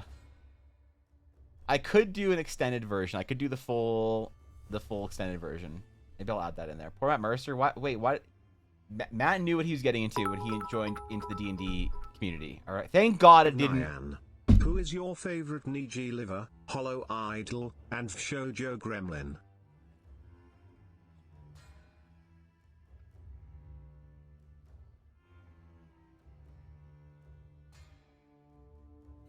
Hololive? Hololive what? Hololive EN, or can I pick Hololive JP? What, I'm aware. Alright, chill. Hololive? Wait, who's in Hololive? Who is in Hololive? Probably Coco. I don't know. Is that the normie? Ooh, what the fuck? Okay, that almost scared the shit out of me. Is it okay if I say Coco, or is that not an acceptable answer, Ashy? Because English is probably Calliope. I don't know. Dealer's choice. All right, yeah, Coco. Is that? Am I allowed to say that? Because I feel like that's a normie answer. Supposed to be Shoujo, not Hololive? Wait, really? I thought Coco was in Hololive. Okay, then I guess, Mori. Or Neko, maybe. I don't know. Wait, why are we talking about... She graduated is definitely not... Wait, really? When did I miss this shit? I don't know. What's the correct answer, Ashley? All right, real quick. So hold on. So before Yuna ruined my stream, and then before we had the variation, the bits vary. Also, wait, what the fuck, Steel? That's 690 bits. I was so lost in the alert itself that I just didn't register for some reason. I just didn't register that was... Okay, thank you. Thank you. Steel Messer M is apparently here for some suck. So here's the rest, make it even. Okay, all right. Okay, thank you for the 10 bits. I appreciate it. There you go. Brody, like also from a design standpoint. The problem is I don't want to just look at designs because if it's design, honestly, design is probably Noelle. Or no, I don't know how to say her name, probably. But I think it's Noelle, right? Shirogane Noelle? Just from a design standpoint. But maybe that's also a normie answer. Also, who's the one that Pochi did? Oh, yeah, this is Pochi's design, right? Pavolia? How the fuck do you pronounce that? I don't know, but I like Pochi's one too from a design standpoint. Pochi's daughter? Yeah, that's just so weird when they... I feel like you're all speaking a different language. Yeah, we're talking to VTuber. Okay, real quick though, before I forget, before Yuna sidetracked me by taking a dump on the floor, and then before Steel ruined my stream alerts, there is an important question I have about the Kickstarter then, or that kind of thing. So if I were to do a Adventure 1, not for... I perfected your stream alerts. Your contribution will be forever. So, thank you. I appreciate that. Thank you 100 bits, Steel. So if I were to do a Kickstarter for the... Here for some suck. I'm in the middle of talking about something seriously, Aduria. Okay, this is not what this is the intended use of this to be. What if I get like a raid from some like big streamer or something? You know? What if like, I don't know, some big D&D streamer like Critical Role or Arcada comes in raids, and you guys, someone just spams, fucking here for some All right, okay. Thank you, Duria, for the 690 bits. I appreciate that. I appreciate that. Yeah. What is next homework review? My friend is drawing themselves as a necromancer and was too shy to ask you directly. Ulner is allowed to ask me whenever, okay? You don't need to be... Listen. Ulner, I know Ulner doesn't like to come into small streams and harass them, but she can harass me in my stream anytime. Arcade Budget Keg W. Because I was assuming you're sketching. Okay, relax. The next homework review is probably going to be, I don't know. When do you guys want to do another homework assignment? Because we did our little 4-week thing and it was fun, but I don't know. I feel like it was. Here's the problem with homework. Let me tell you the problem with homework. Okay, actually, okay. I keep getting distracted. Nothing distracts me more now than hearing me ask if someone is here for some suck. Let me just hit this, and then I want to go back to the Astral Stage thing. Here's the problem with homework, and we'll see if you guys can help me figure this out. The problem with homework is that more than a couple people submitted existing work. It's not really what homework is supposed to be about. Homework is supposed to be about, hey, you want to work on something this week? Here's what a bunch of people are working on. If you want to work on yours as well, that's awesome. But I got a lot of like, hey, here's the thing that I did that fits the homework assignment, like months ago or weeks ago or whatever. That's not the point of homework. The whole point of homework was to start a new assignment and get it done in a week and have a little bit of the healthy amount of pressure on yourself to get something done. A bit of an artificial deadline if you wanted to sign up for it. And I feel like I failed to communicate that intent. And so if you guys can figure out a better way for me to communicate that intent, maybe help me figure that out. I would love to, but I don't know if I have, because I tried once and it kind of flopped, and I'll admit that it was my failure. So if I can figure out how to communicate the intent properly, then we could bring back homework. I'd be happy to. Haven't been able to draw much these last few months. Need to get back to it. I mean, homework was a great way to get people back into it. So you can make the prompts targeted enough people can't just go to their old OCs from high school DeviantArt. Well, if somebody wants to go for their old high school DeviantArt OCs, that's fine, because the humiliation they're willing to endure just for homework head pat is, they deserve it. Let's face it. If you're going to post your old high school DeviantArt, you deserve a head pat. But the problem with doing something very targeted or very like specific is I feel like it wasn't applicable to a lot of people. Like, let's say I do, hey, someone did a necromancer. Cool. That's fucking badass. That's wicked. And you know, or whatever, they want to do a character.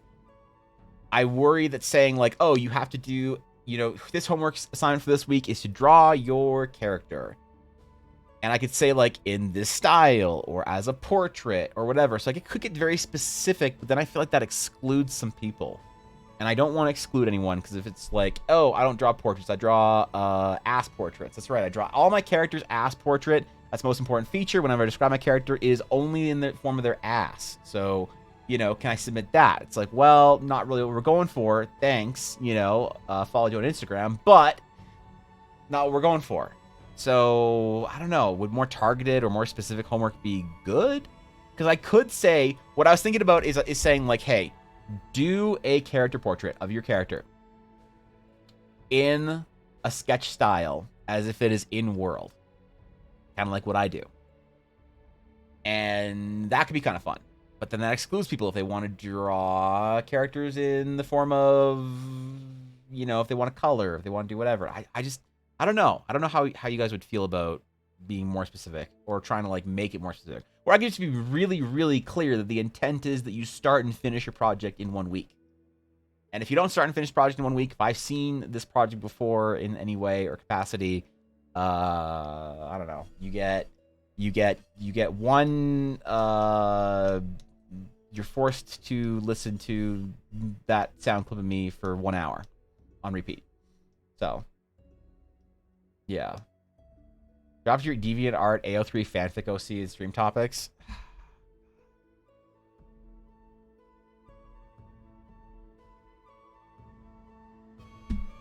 Wait, this is not your. This is just This is Oler's original OC Do Not Steal.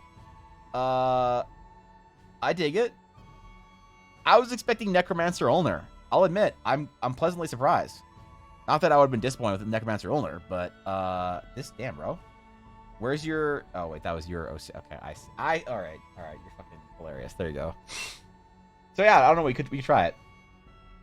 I dare you call me out making ass portraits. I didn't mean to call you out on specifically. I'm just saying, you know.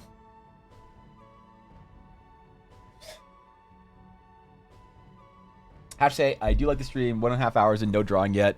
Just us talking and hanging out. It's nice. Man, have we really been intro for an hour and a half? Listen, if I can get to Asmongold levels of intro where he intros for 4 hours before he actually does any work, I think I'm succeeding in life. So we're almost halfway there before I'm actually at an Asmongold level intro. So soft set of rules for homework that'll be pinned to the channel. We could do that. Yeah. Brought to draw the identifying factor of Ulner, the shades. Wait. Yeah, she's not. There's no shades. She's not double finger gun ig, and there's also a lacking of horns. So, you know what? How was I supposed to know that was supposed to be Ulner? All right, listen, Ulner. I'm doing my best here, but yeah. So whatever. We could bring back homework. I'd be down for it. As far as the adventure goes, though, just because I wanted to finish that thought, and every time I try and finish this thought, somebody is here for some suck, and that distracts me. I do think that for the adventure, for the first actual Ildar adventure, release on suck 100 bits. Appreciate the 100 bits. Steal. I could be convinced to do it as a Kickstarter, but I need some inspiration here as to things for, like, stretch goals. To me would be things that would improve the quality of the project or the quantity of the project, right? Stretch goals for an adventure, very easy. Like adding, you know, a certain amount of extra loot options for tables, for roll tables. Adding full tokens for everything. I could have certain, like, you know, stretch goals make sense to me. Supporter goals, though, are something that I don't know how to do necessarily if somebody wants to contribute more than the base $5 for the adventure. One thing I thought I could do is custom tokens for people. So if they want to drop a description of their character or their party or art of them or whatever, I could do custom tokens for their party so that everything from the monster tokens to the map to the character tokens is all in world. Then you can have canonical, like, sort of tokens that you can take through the adventure. That makes sense to me. Having, like, a special Blackwood dice set of dice or whatever seems like a cool, like, you know, support goal or whatever. But I don't know if that's, like, cool or, like, what do people do? Because I don't really support a lot of Kickstarters for adventures just because I don't use them. Like not that I don't. I mean, I have a couple of them. But as far as Kickstarters for actual adventures go, like, I play in my own setting, I play in my own world. So, like, the one that I was going to support recently was the Ouroboros from War Chief Gaming, but I didn't actually do it because I forgore, and that's dumb of me, but I did forgore. I was, like, really broke when they released the Kickstarter for it, and then I was going to support it later in the month after I got paid, and then I forgore. So that's rough. So I don't really know how people do these, like, stretch goal things. So what are the kind of things that people usually expect out of that? Of, like, hey, if I want to support this project at, like, a higher level, so here's a bigger chunk or whatever. Like, what is the ultra high nut for this kind of stuff? What are the kind of things that people would expect or hope to see out of, like, a Kickstarter kind of project like that? Because honestly, I don't know. Honestly, I'd be willing and down to do as a small Kickstarter just so I could, like, increase production quality. Because, like, I can also make it less expensive for people if I can buy, for instance, my printing paper in bulk. Because it's very expensive. It's like for the small 8.5 by 11 sheets that I print, it's like about, like, $4 a page. Like, I don't, like, people who are patrons that get their Patreon art, I hope have an appreciation for the quality of the art, the paper that I print on, and the quality of the print itself. It's not like paper. It's like a cotton pressed, or it's a cotton hot pressed parchment or paper kind of parchment paper that takes the parchment texture that I do really well, and I love it. It makes it feel like the light hits it in a way. It's a good enough paper that accepts the ink in a proper, true colored way. and it also has a bit of a texture to it, so it makes the texture that I print on it look better. And I'd want to do that. It's very expensive to do that kind of stuff. So if I could in some way like source the paper in bulk and buy like $800 of it for less, and then I could do more, and the price could be down for people. And that's why I'd like have a certain goal of like, hey, if we can hit this amount of sales, then I can buy more paper and do whatever. I can buy a better printer or whatever. We can do cool packaging on it with like Ellis Cricut, and I could like make the packaging myself or whatever. But I don't know about the individual, like if it's like $5 or $10 just for the adventure, and then like 30, 40, I don't know how much is really going to be in there for the physical version of the adventure. And then like, what do we do past that people would care about?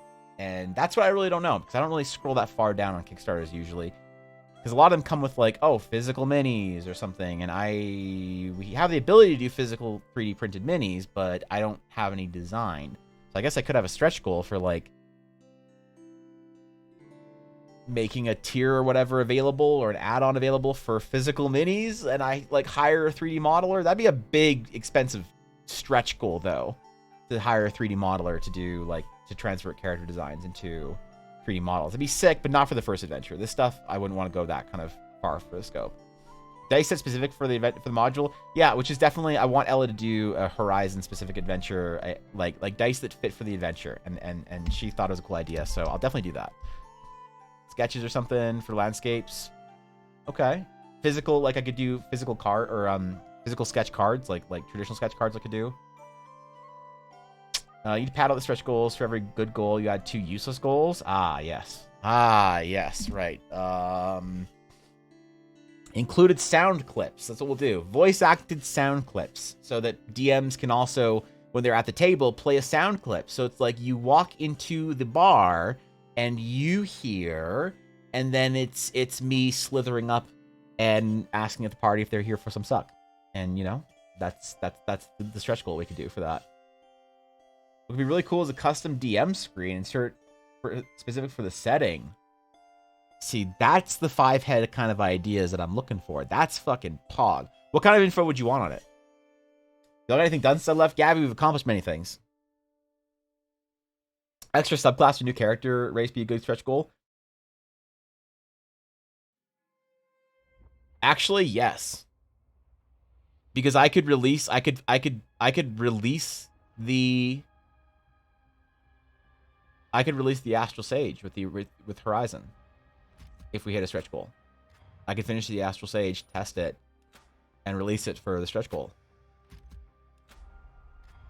That's Pog Champion.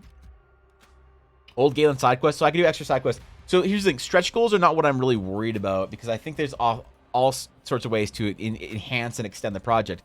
What I'm wondering about is specific supporter tiers. Like, what is the base tier looks like this, the physical tier looks like this. What else is there like to do besides that I could do with like physical art, besides doing what I normally do with his sketch cards and the badge cards and things like that? I don't know, man. That's really what I'm racking my brain to think about for a Kickstarter. Because I talked to a friend a little bit about Kickstarter, and he gave me some advice, some input. He's run a couple of small Kickstarters, a couple of big Kickstarters, and in like the gaming space, not the TTRPG specifically, but the tabletop gaming, but not TTRPG D&D specifically. Stuff for like buildings, for terrain, for BattleTech, and other things, whatever. I did some art for like one of his very, very, very first Kickstarters back when I was working at the game store. But he said that you should have large tiers that allow people to contribute a massive amount and gain something incredible with the project. And I was like, what would that look like? And he was like, what's your he said, what is your project goal? And I'd be like, probably like $1,000, $2,000. And he asked me a question. He said, what does a $1,000 tier look like? And I was like, I don't think there is one. He's like, all right, well, what does the $100 tier look like? I didn't have an answer for that either. So I don't know what people expect or want out of that kind of stuff, because I want the Kickstarter to be accessible and exciting if there is a project to support, right? 1, base game items and such that you want as a whole module. 2, DM screen with your art. at the back of it, main character, NPCs. Man, making a DM screen though. I don't know how to do that from scratch, but I have to figure it out. 3 base game plus DM screen, item cards for the main or mundane items in the module. 4 big or BG plus what's BG? Plus DM screen plus item cards and a Horizon dice set. The DM screen would have to be because I'd have to. How would I assemble it myself? How do you make a DM screen? It'd be really scuffed if I were to do it myself. I don't know how to do a DM screen. DM screen, any specific mechanics that could be referenced, visuals for commonly used things, general things to keep in mind for the setting, along with the basic DM screen info, conditions, etc. Okay, all right, I like that. Top tier supporter could have an NPC named after them. So I worry about that. I worry about the idea of including people's ideas into canonical Eldara things, because how do you do that? How do you work with somebody like that? Because, like, what if someone's like, they supported that tier, they pay the whatever, and they want an NPC named after them. And they're like, I want my NPC named Flamingo Dickington. And suddenly I've compromised the quality of Eldara for a one-time... Like, I've compromised the integrity of Eldara for a one-time support. That's hard. Even for a substantial amount of support. Because then I can't really remove that NPC because, you know? And so it's kind of difficult then for me, because I'd have to, like, I'm fine with having something at kind of a tier that's like, hey, we work together to create an NPC for the world or whatever, and you can have it in your world. But the problem is, at the end of the day, if they don't have a name that feels canonically fit for Eldara because it's ridiculous or stupid or whatever, I don't know how to handle that, you know? Those old dice holder boxes with some of your art on it? Dice holder boxes, what do those look like? I'd be able to make this thing if it's a physical item, though. So I recommend an insert versus a full screen. Oh, okay, the inserts. So what is the DM screen that people use that they do inserts for actually look like, Viddy? Because I don't, like, do people own these, like, DM screens that you can add your own inserts to? Is this a thing? Because I've never seen this shit. Deck of many things. Okay, yeah, that'd be good. That'd be good. Hey guys, sorry I'm late, but hey, 2 hours in, I'm sure we're at the art. OR. Hey Guafa, how's it going, buddy?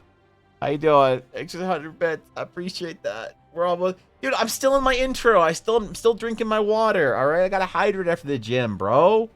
What do you mean? We're planning.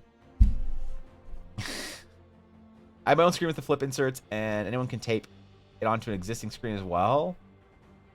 If there's a common format people use, then I'd be fine doing. But if it's just, like, kind of scuffed, I don't know. I'd feel like I need to make a custom screen for them.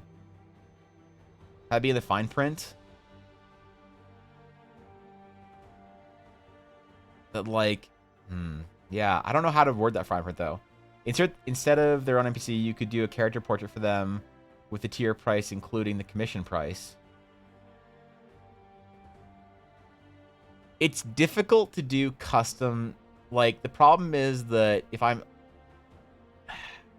The problem with that is that I risk stretching myself too thin. If I have, like, 3 tiers of commissions, and then suddenly I'm on the hook for those commissions when I'm trying to do all this other stuff. I want stuff to be either scalable, or if it's custom, I want it to be sort of, like, contained. Like, a commission's like a 20-hour commitment. So, it... Here for some suck. For Guapo.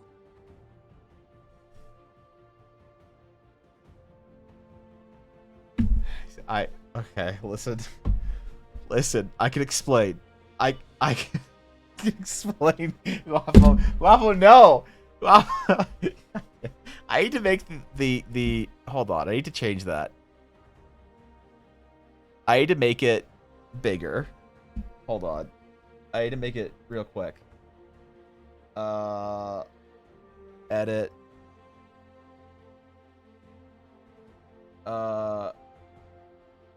Cheered X amount and is here for some suck. What's our font? 32?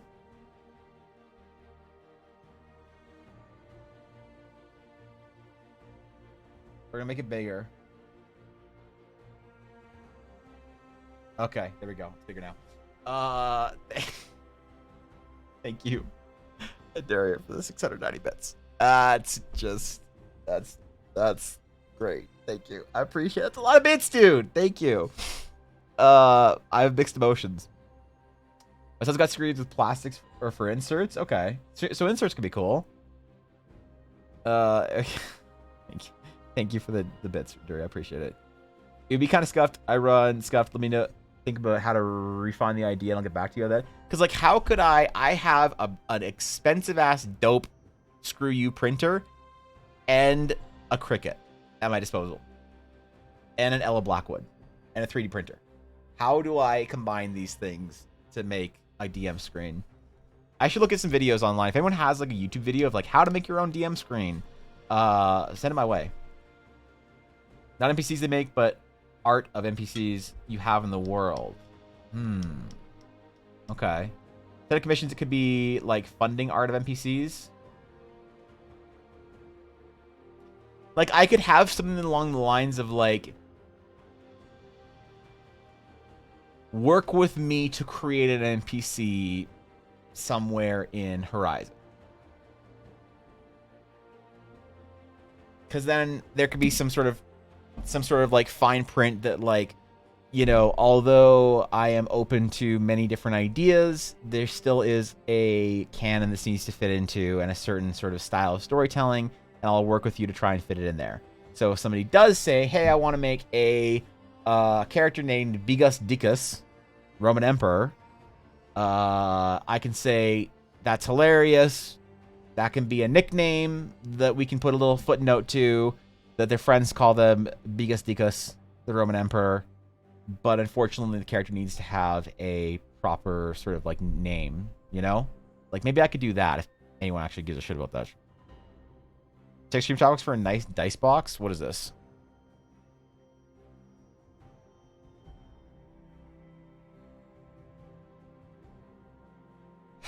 So, here's the thing. Ella could 3D print this.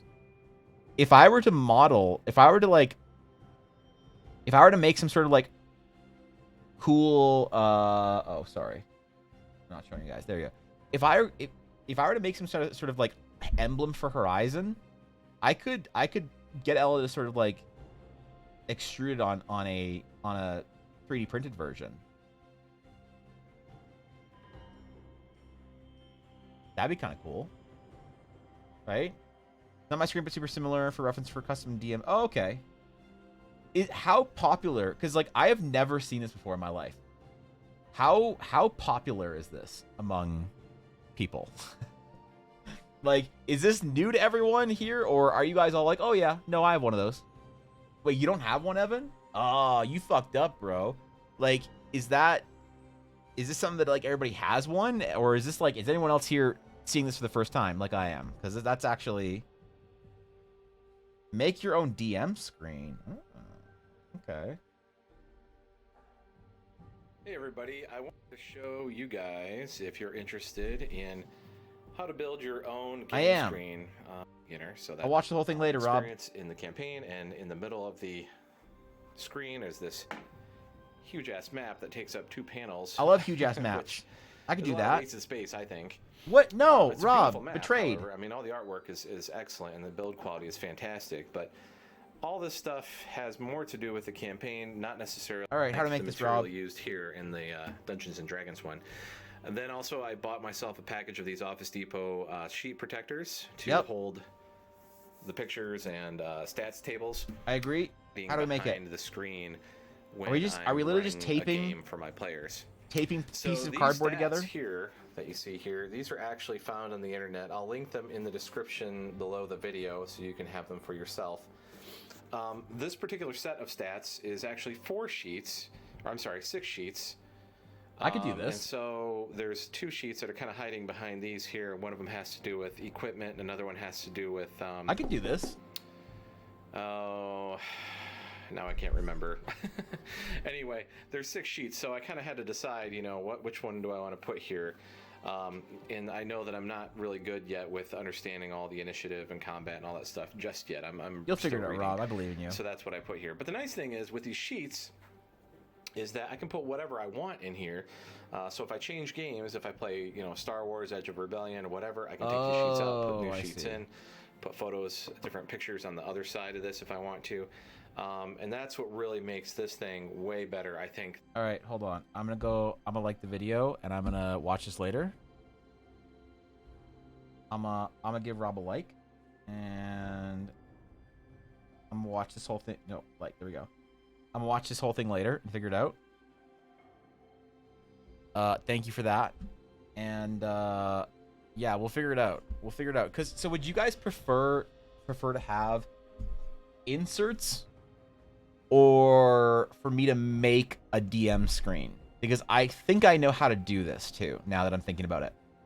I actually think I know how to do this. It would be labor intensive on my end, and so it would not be an inexpensive project, and it'd probably be limited to like maybe 10 or something. I couldn't get it like mass printed, mass produced, or anything like that. But stickers, we could do stickers too. There will be stickers, obviously. Just put the wax on top with the seal, like Ella did with the gift box. You could do that. Really perfect bottom teeth. Holy, I never realized until now. What? Really? Do I? Never had any braces or anything. Thanks, Sonya. That is a lot of filament. Yeah. I also use the model for Ella's Blackwood Dicewood box, or Ella Blackwood Dicewood boxes. Okay, dice boxes. I see. Change the emblem. Most in-person DMs I know have one, but they have a custom one? Like, what would you guys prefer? Is inserts or a custom fully? Because inserts are affordable. That I can do. I can print inserts on pages and easy clap. I just need to know the format. If it's like landscape or portrait. It seems like portrait is the way to go here. Most, like on the one that Vidi linked off of Amazon, it seems like taller is the way to do it. Or, right? At least that's what it seems.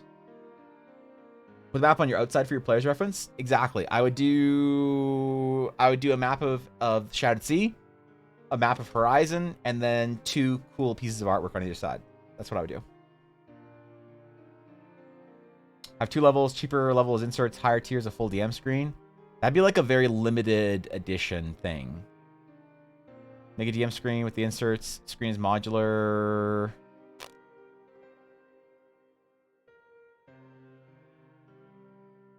What I could do is I could source a bunch of those DM screens, like holders, and then I just put the inserts in and send it to people. So if you already have one, now you have 2. And if you don't already have one, well, now you have a DM screen with the inserts in there. You know, I could do that and not worry about it. Yellow stickers, so many. Look, there'll be a Horizon travel sticker, and probably like a Horizon badge sticker for completing the Horizon campaign. First 10-20 get screens. The rest of the tier still got the inserts. I'd want it to be a limited tier that I have that has where everyone gets the same thing, you know. I like the idea of doing like early support. I like to give people who support things that I do early some level of acknowledgement. That's why I number all my sketch cards. But when it comes to, or do like first edition prints I'm planning on doing, which the print store is, never mind. Print store is coming soon. Whoops. So the first 10 of each print from the print store will have a first edition tag to them. Doesn't do anything, doesn't change it at all. It's just gonna say first edition right next to my signature, or on the back. Maybe I'll do it on the back instead. I don't know, either on the front or the back. I'm not sure where I'll do it. In gold ink or something. But for something like the DM screens, I'd want it to be the kind of thing where everyone has the ability to get the same thing. So I don't know.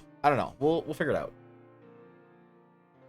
We'll figure it out. Before we do Horizon, we need to actually have the Astral Sage class built and made. We got to do a lot of stuff before Horizon can be released. I have a whole ass list of like projects for Horizon, either art or world building or lore or mechanics, tables, because I want there to be lots of Eldar exclusive tables. I think that's really fun to have, you know, random encounter lists that are specific to regions or areas. So there's like a random encounter for like the Forests of Horizon or the Shattered Sea air travel or something like that. Like my players actually rolled on the random encounter list for the Shattered Sea air travel. They got super lucky.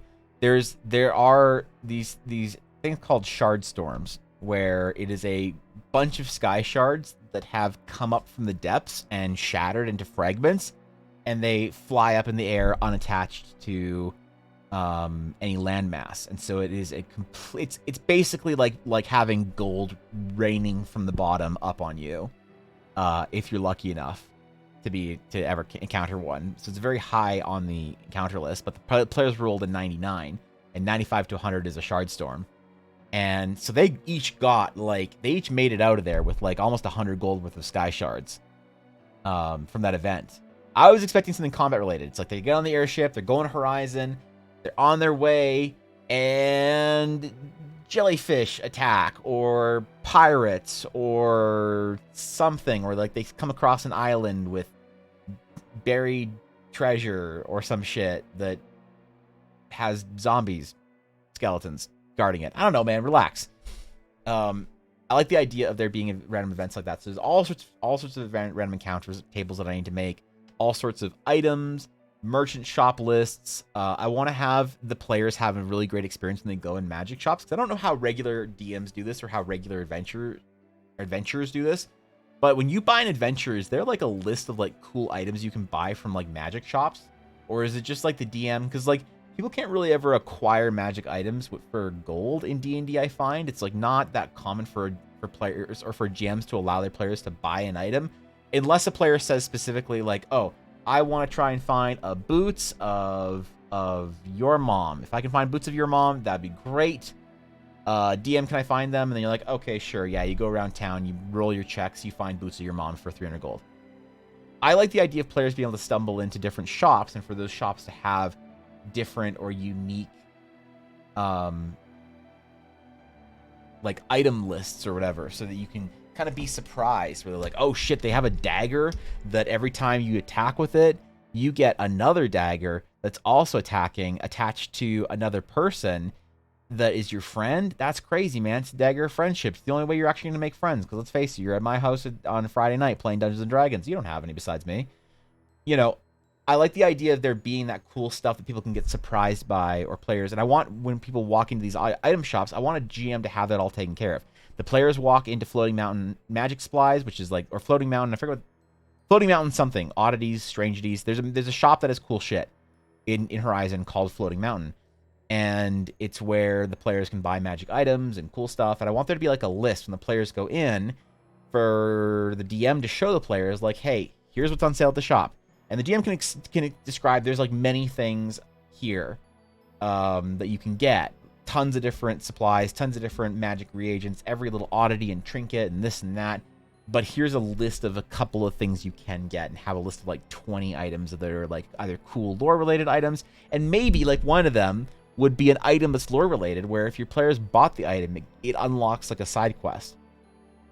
Like I thought that'd be kind of cool, so that you can sort of like, you finish the Horizon adventure, you get paid your gold, and then you're kind of like, you've kind of ended the adventure, and you don't know what to do. Well, your players might be like, oh wait, there's that stone tablet that looked like a map in Floating Mountain.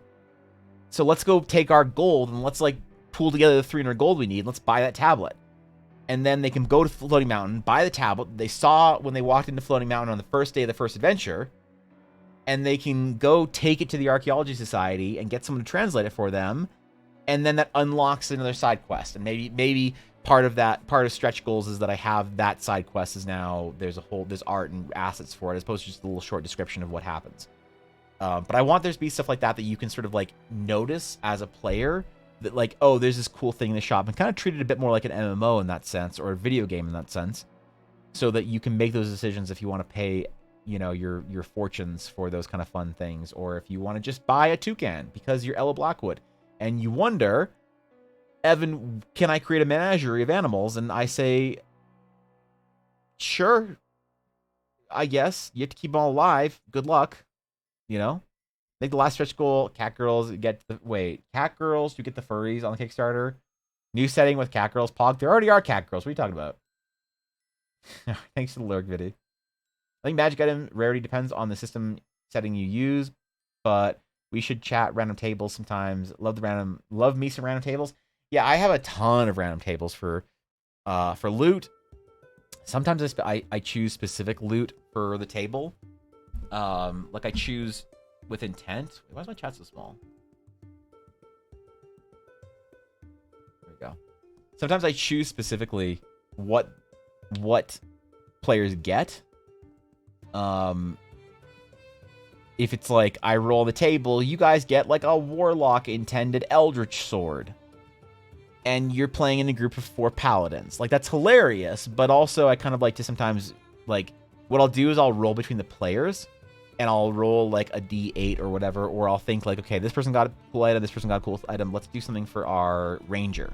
And I'll, like, look down the list and find a cool couple of ranger items that are cool, and then I'll roll the dice based on that, on my list. I'll roll specifically for them, for what drops from that encounter, or that boss, or that chest, or anything like that. So I want to have like all those tables ready for players, and for a lot of the magic items to have magic item cards ready for them, or at least the digital version. So like there's a unreasonable amount of work that needs to go into this adventure. But I don't know. Maybe I should check to see other adventures to see what they do. Like, is that standard in adventures? Because I don't ever play a store-bought or pre-built adventure. Is that level of like completion or complexity common in like single like 4 to 6 game adventures, like quick little short shots like that? Because I don't usually, you know, expose myself to that kind of stuff, so I don't know what the expectation is for that, for tables and all that kind of stuff. Tier Evangeline is romanceable. Evangeline is never going to be romanceable. She's never a romanceable NPC. You can never romance Evangeline. She wants nothing to do with you or any of your characters. As the GM, she is a untargetable NPC. You cannot. You know what? Let's just delete Evangeline from the Dragon's Claim altogether. Dagger friendship sounds fantastic. What? So you can have another target friend has to like plays your D&D game with you, or some shit. You make a chest-shaped envelope that all these items come in. What I was thinking about is having. So yes, kind of. Steph, what I wanted to do is I wanted to have a envelope that, like a series of envelopes that you get. So let's say you back the like full fuck you $50 adventure, whatever. I don't know. You back the full version of it, and you get all of the art and all the sketches, like multiple prints, multiple sketches, whatever. I want to like decorate it in some way that it looks like an in-world Eldarin, I don't know, document holder of some variety, so that you can have it all like sort of. Eventually, I want to have little like a shallow box. Like eventually, I would love to have like shallow little cardboard boxes, which maybe I could do. Maybe I could find these. I could find these shallow cardboard boxes like you would expect from a game or something like that. That I can like just like spray glue and really finally mount a piece of art to the front of it, because that would be sick. I'd like to get it custom printed, but look, every good independent game project starts off scuffed as hell, and I will not allow this project to ever look non-scuffed at the beginning. Eventually, I want to be this full. You're like, you buy it and you're like, oh shit, this looks and feels really good, and there's like a proper like, I don't know, leather bound something edition of it or whatever. Also, I had this fun idea to get custom notebooks made, because I know a couple of leather workers, and it'd be really cool to have the horizon or a stamp of Eldar on the front so that you can take your player notes and stuff. Whatever. Anyway, fuck that shit. No one cares about it. I'm being a nerd. But yeah, I want to make some sort of nice way to sort of just have and hold all of these things together. So, find line boys. There'll be no line boys in Eldara. See myself better? Yeah, okay, yeah. It's bigger chat, better chatter. Rangers don't deserve anything nice. Rangers don't, but the problem is that if we don't give them something nice, they'll complain and cry. Because no one does a Ranger, you know, by choice. Everyone chooses Ranger because they want to be dramatic and they want to be a, you know, a loner, natural, scuffed druid wannabe, Aragorn Strider, cloak up, Eladrin. And so those people are the most likely to complain. So Endrick is romanceable. Okay. That's exactly like something I do to make a friend come play D&D with me. Yeah, you just tell him, you're like, hey man, sorry bro, you just got, the dagger chose you. You have to play D&D with us now.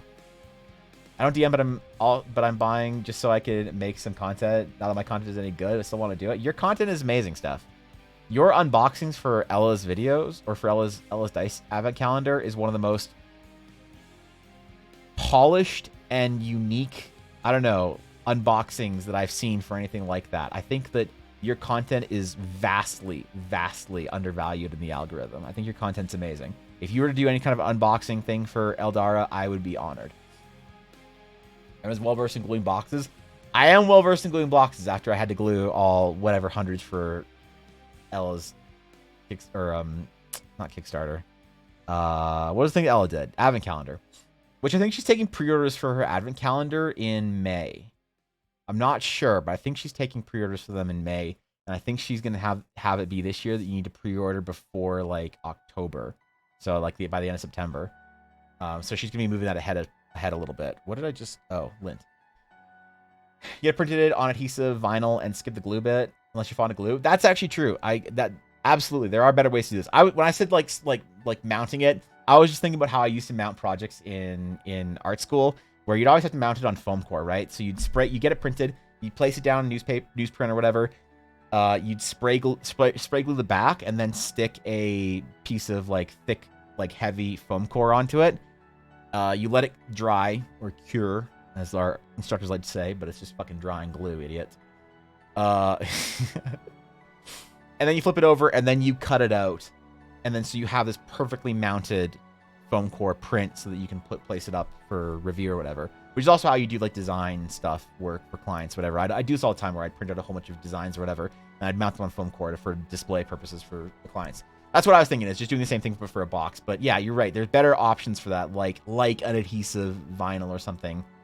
Totally. Like Ella has these sheets of amazing sticker paper that she uses for her stickers that are really good vinyl that you can just print on. And then even like cricket out the actual logo, and I could stick just the logo on it. There's lots of ways to do this that are better than me spray gluing stuff like I'm still in art school. The new Drake Ranger is kind of cool. From what? D&D? Pretty much all the great things about Rangers. Aw, come on, man. Listen, there are Rangers in chat. Don't be mean to the Rangers. I still appreciate the dice shake. It makes me happy. All right. I'm glad. I always try to do my best. Steph, you're an amazing creator. You're an amazing creator, and you are horrendously undervalued by the algorithms. And if you just keep at it, and if fate is kind in any way, and the algorithm picks you up, you're going to just shine. You already shine, but I want to play Drake Warden Kobold. Wants to be a dragon like his buddies. Why would a rat man with a candle in his head want to be a dragon? I'll pre-order the second it's up, just like last year. All right. Yeah, okay, dude. I'm not Mod Podging anything, okay? I didn't even know what Mod Podge was until my, like, 70-something-year-old mother-in-law told me about the words said the word Mod Podge to me, and I was like, what? I had no idea what that was until my wonderful mother-in-law told me about it, so why would you expect me to know about that? Small scaly boy with big dreams? Yeah, you can try. Let's Victus. I like printing on self-adhesive silver foil, very 90s. That's actually a great idea. There's some great ideas for how to do packaging. Can I get boxes though? Is the question from like Uline or one of those like suppliers that are boxes that are around like 8.5 by 11 in size, but like maybe half an inch thick. I wonder if even from Amazon. Well, the problem is that Amazon's always more expensive, and if I'm buying like 100, I need to be prepared for that.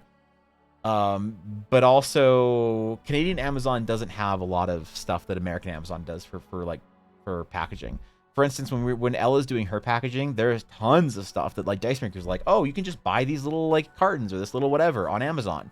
And Ella's always sitting there like kind of grumbling, like maybe if you're American, but in Canada, yeah. So I just, if you say there's like amazing packaging you can get on Amazon, I just have to wonder if it's Canadian as well. Because if it is and it's a good price, then that's awesome. But you know, I have to be able to find a way to source this before I can sort of promise it. You know, the consistency is what kills me. It's so hard to be consistent. Yeah, true. I posted on Instagram, Steph. When did I Instagram? I posted on Instagram. Let's see. When did I post? I posted like yesterday, the day before. 1 day ago. 1 day ago. And the last time I posted was 6 weeks ago. So I'm currently on, and before that was, oh wait, these were together. Before that was 9 weeks. So I'm currently on between 3 and 9 weeks per post, or yeah, in between each post. So I understand. I understand. Dragon Ball for Wizards of the Coast has a direct warden. Oh, Fizzle Bug or Fizzingtons or fuck. What was the what's the fucking dragon book called? It's not like the Dragonomicon or something. It's like some dumb like gnome's name or whatever. Guide to Dragons. Fizzbands, Reliquary of Dragons or some shit. Only Ranger ever made is level 3 Ranger, 17 Rogue. That's not bad. I mean, also I relate. Yeah, true. You make sure my cat didn't lock himself in the closet. Please don't. I'll take the place of the wizard or short for something. I'm assuming he's short for something. But yeah, so that'd be kind of cool. If I could do like some sort of small box. Uline. If I could get it from Uline, that'd be.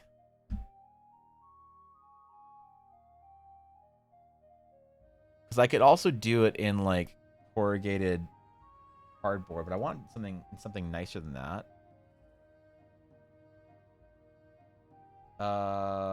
Products, envelopes and mailers.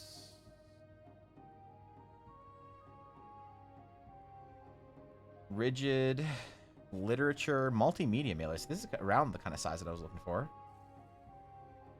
Video packaging, cassette packaging, no. Vinyl record packaging. Wonder where it would be. What's up?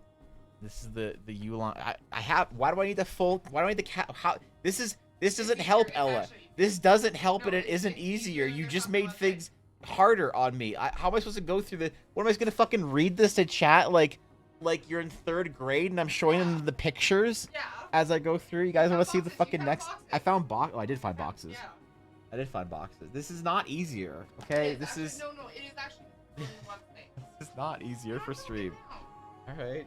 Later. Thank you. You are helping. I need something that like is this size and thin.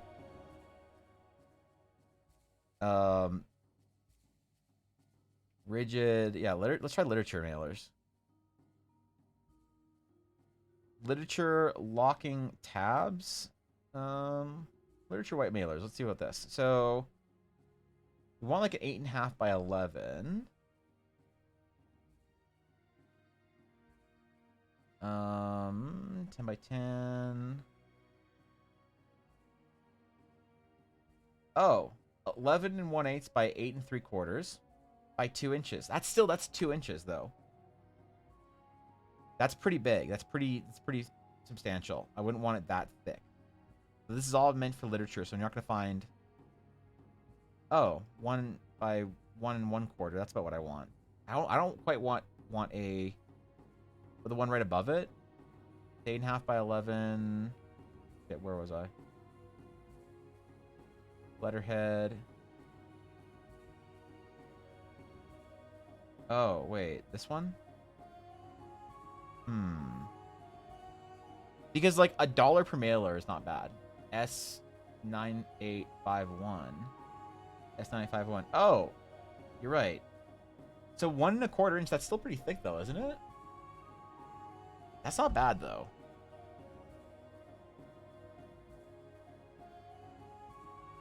So that I could put all the prints in, and I could put little envelopes within there of the cards, and you know, 1¼ is, yeah, it is way better than 2 inches. 100%. You're right. And then yeah, if I'm buying like 100 of them, it's only like $1.34 or 50. I don't reasonably expect that more than like 25 or 30 people would want these in physical whatever copy. What's up, Bella? Nothing. Why are you getting Doge? You need to You need to pull stuff from your printer so Doge gets placed in here. Do you have a big chew? Because I don't want to deal with her if she's going to try and fight me with a small chew today. No? Fuck. I just don't want her borking during stream. If we have a big chew, then it's fine. Then she's not going to bork at me. Because the problem is... Did you play with her a bunch? So she might be sleepy, but also whenever she's up here, she associates up here with fighting me and chews. Yes, and nose boots. She's just stare. She's the stare on this dog. Hello. You know, are you being abandoned? Are you my dog now? Oh, wait. Wait. Is she gonna be a good girl? You know? You feeling like being a good girl?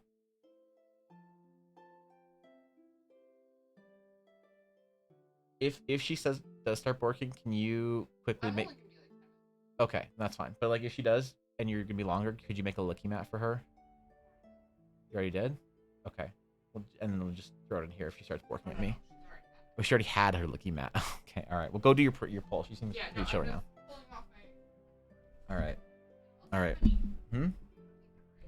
Yeah, that's fine. Alright. Okay. This seems like the most reasonable then for... Yeah, okay. Because then I can just place my own, you know... He looks at Ella the same way Evan does. The same vacant, dumb expression. Yeah. I did find the boxes. That's not the Sears catalog. That's the Uline catalog.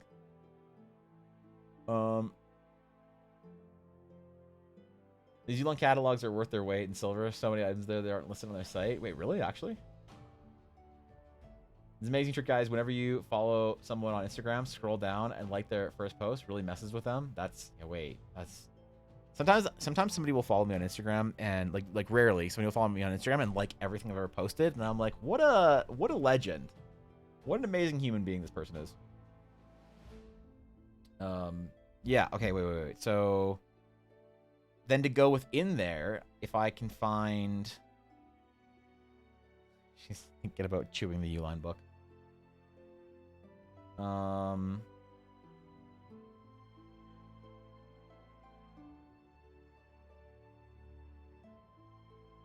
Yeah.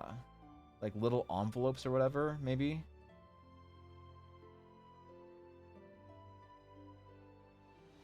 I want like a resealable envelope. Presentation envelope. Ooh. Oh, these suck. This doesn't work. I don't think. I need some way to like collect... We're on mailing. We're thinking about the packaging for potentially the very first adventure Kickstarter for Eldara. And how to organize that stuff for a physical version. Because I didn't think the physical version would be that. Do you like, I guess, like Mylar things, and then you just rip it open, and then you... I don't know. Una? No. You don't chew things that just because they're on the floor. You already chewed the corn. What the how did you... No. Bad dog. No, she chewed the fucking corner. Already. I looked away for 20 seconds. I told you weren't to chew it. And you already started nibbling. No chews means no nibbles. Alright? Careful. Watch the video on Hezbollah. Yeah, the cat video. You watch it. Cat's not funny. That's not funny. Bro got canceled for that. It's not like Alinity. Looks tasty. It's not tasty, I swear. All right, Matt Glarnable Mailers. Thank you for the. Did she just? Okay, it's okay. Pull the resin. Just close the door, Ella, and pull the resin print. That's fine. You're just being a bit of a monkey. I brought her a bigger chew. All right, cool. Well, that could work then. Do we need any foam while we're at it? Should we get some foam? Actually, unironically, we should get some foam. So that people who get, like... Or so that... Yeah. So it doesn't, like, rattle around in there too much. What am I talking about? Packaging for the Eldarin adventure. I know. We saw. We looked. We're way ahead of you. Hi. Something wrong. Is that why you're sitting at my feet? You never sit at my feet. You know you did something wrong. You know you're a bad dog. You're not a good girl. You already got your 85 nose boops from Blaze. You're not getting any more. You didn't like them though, so maybe you will get more. Design do netted recycled paper filler? I don't know. Probably. I'll also wrap in butcher paper and seal with a wax seal. Yes. 100%. So the problem with that is though, Steph, is I worry that people don't want to. If anything I've learned from wax sealing stuff for supporters or for Ella's like dice, people don't like breaking their wax seals. People don't like breaking them. They'll do everything they can not to break a wax seal. So I can do wax seals, but they have to be like not. They have to be like just permanent. You know, additions, like decorative additions, and not actually like wax seals that can come off. Not sure if it's terrible today since I know next to nothing on the process for higher tier. Would a custom mini of a character or monster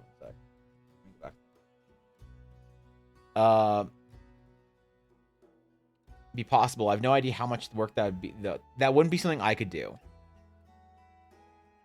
That's like 3D modeling is something that I'm not like. I've done a lot of in the past, but since I haven't done it in years, I don't trust myself not to need like a lot of time for it.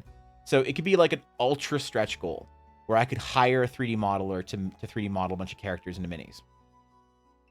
You know? Wait, she's falling asleep. Wait, is she asleep? Is it that easy? Do we have to be quiet?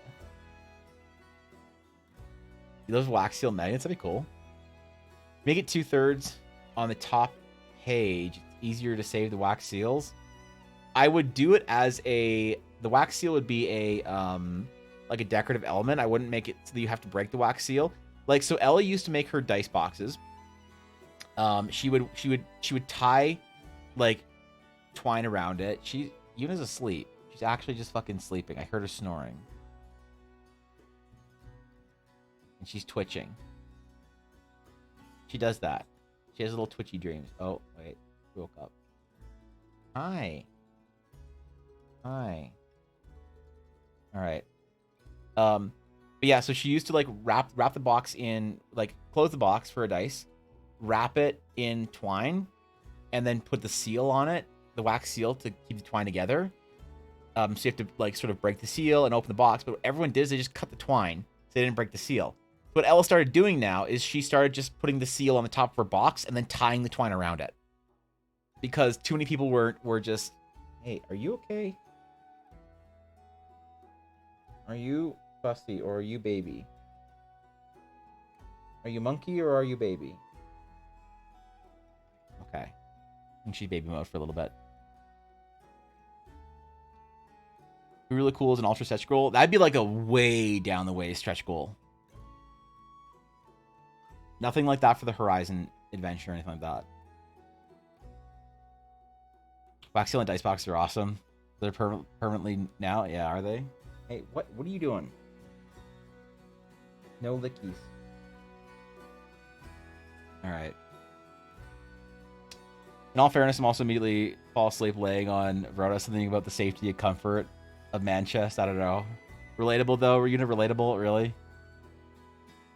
She never sleeps on my lap or in my arms up here, because this room she associates with plays. She has her little toy bin behind Ella's chair there, and she always associates this room with plays and fight. She always wants to fight me or fight her little squirrel toy. This is very unusual for her to be baby mode. She's only ever fallen asleep on my lap up here while I'm working once before. So this is extremely rare. This is extremely rare. You guys are getting a rare moment between Yuna and I here. What's up, Not? How's it going, buddy? Give you some pics of example Kickstarter packaging and whatnot. Are they shitty and scuffed? That's cool. The ultimate cargo bundle. Ooh, hold on. This is cool. So like, it'd be cool if I could get these custom boxes printed with custom art on them. That'd be the ultimate.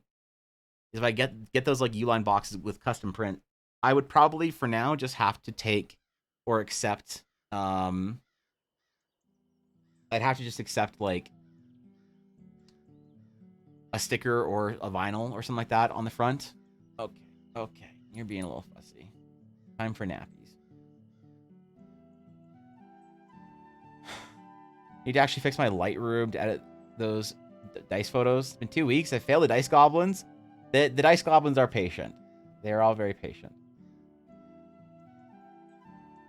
It's been too cloudy for you to use sunlight for lighting. That's rough. Missed what you said, but I'm good. Yeah, okay, good. It's good to see you not. You absolutely can, but it's going to be freaking pricey until you buy a massive bulk. Like, what are we talking here? Like, if I sell, if like, okay, I don't want to use the word sell. I don't know why. It feels weird to say like, oh, if I sell like that many adventures, if like we kickstart it and we pre-order, like I just have no idea how many people would be interested in a physical version of the adventure.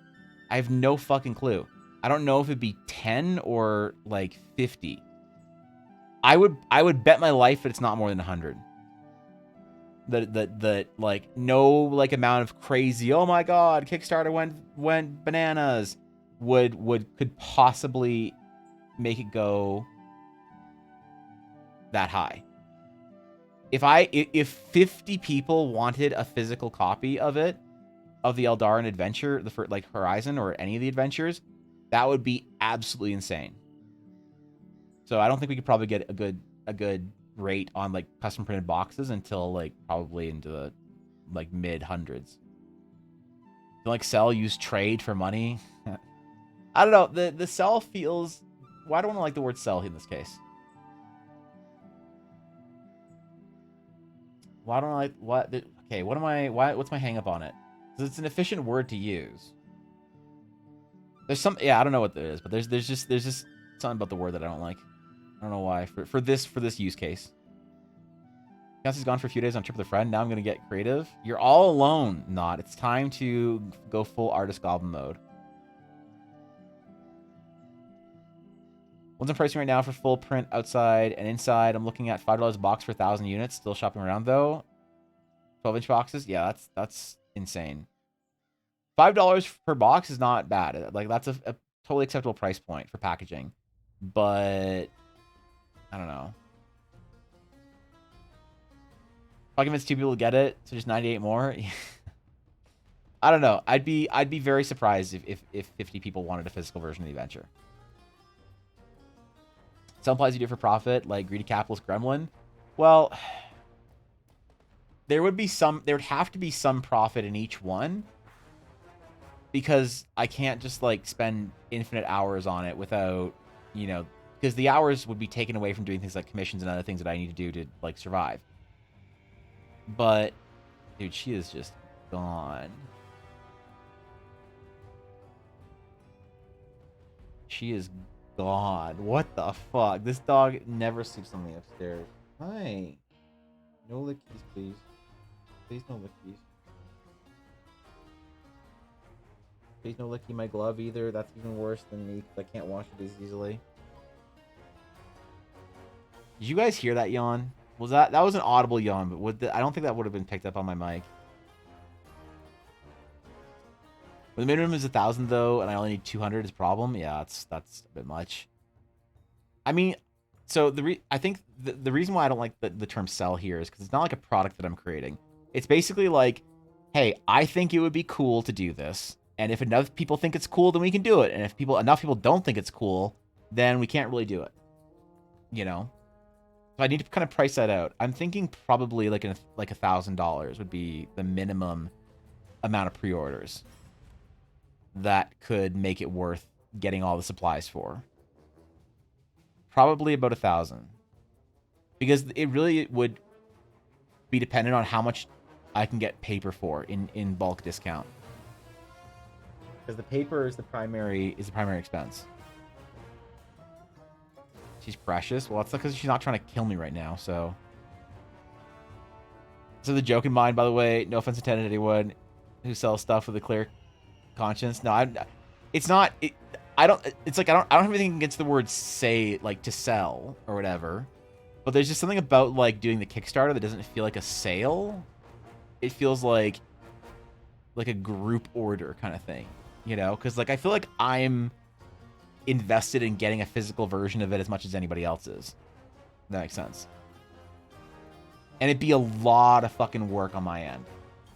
It'd be a lot of work on my end. It would take months to do all the fulfillment because I'd be assembling it all by hand. And I'd have to like print it, cricket it, stick it, whatever, sign it, assemble it, package it, mail it, which is also a bit of a bummer because I live in Canada, so shipping would be a little more expensive, which does kind of suck.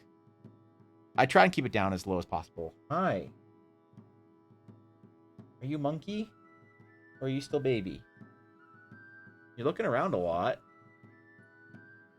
How about I put you on Ella's chair and we'll see if you can be baby for the rest of...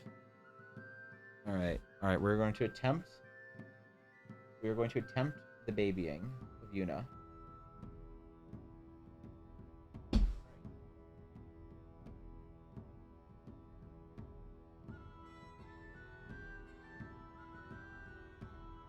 Now, I tried. You went down?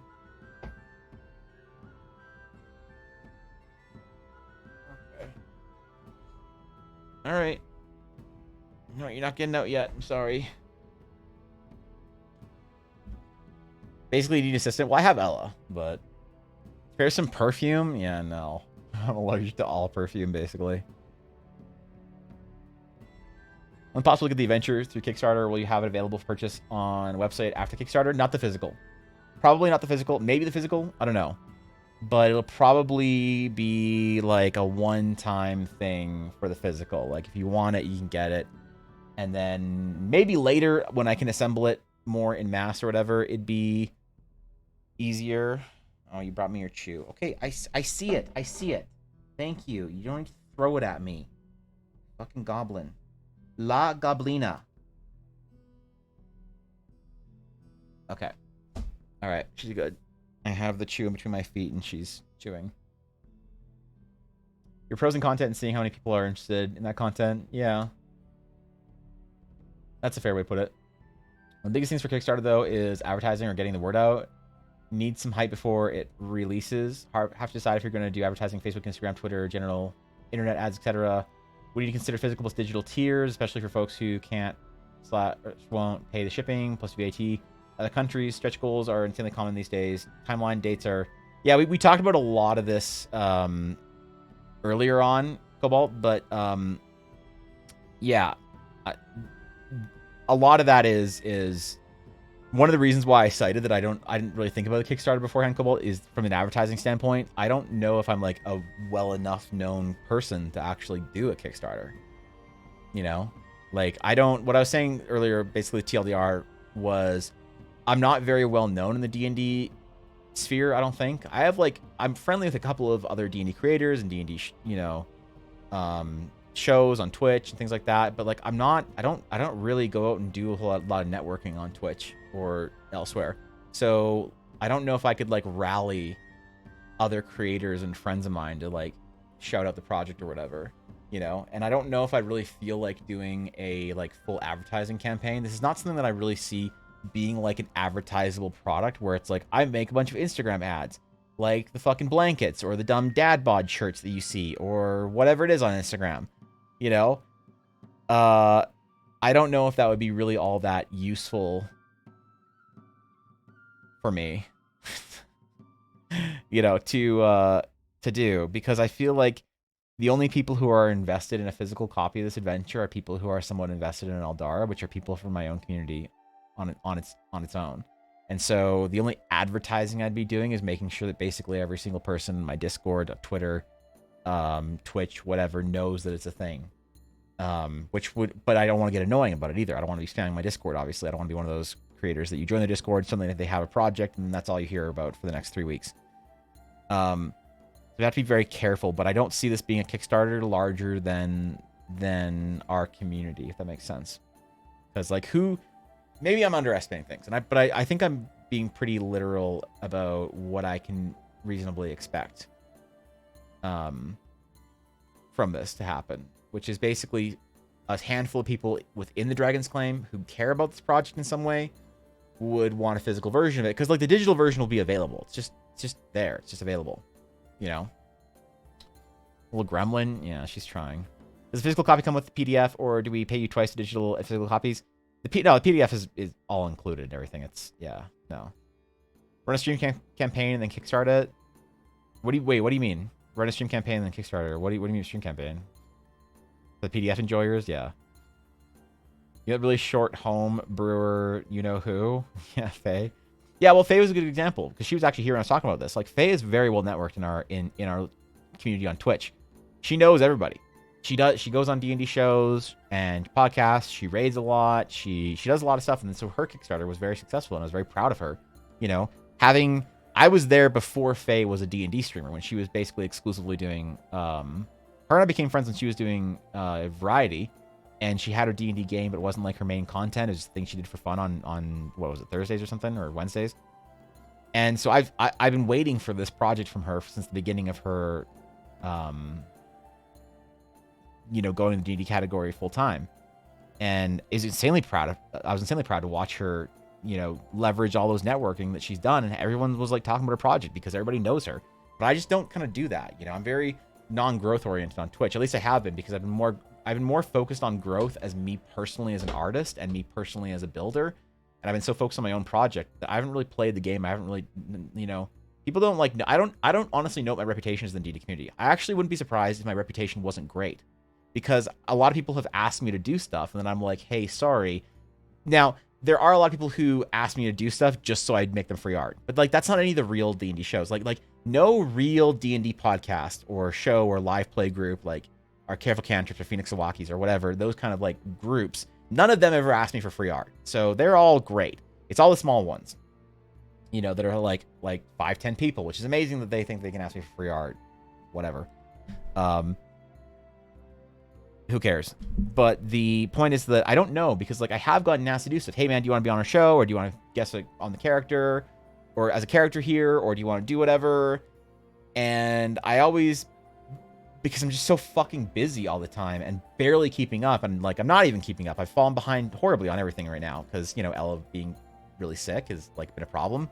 So it's like I don't have time for that kind of shit, and I worry some people take it the wrong way.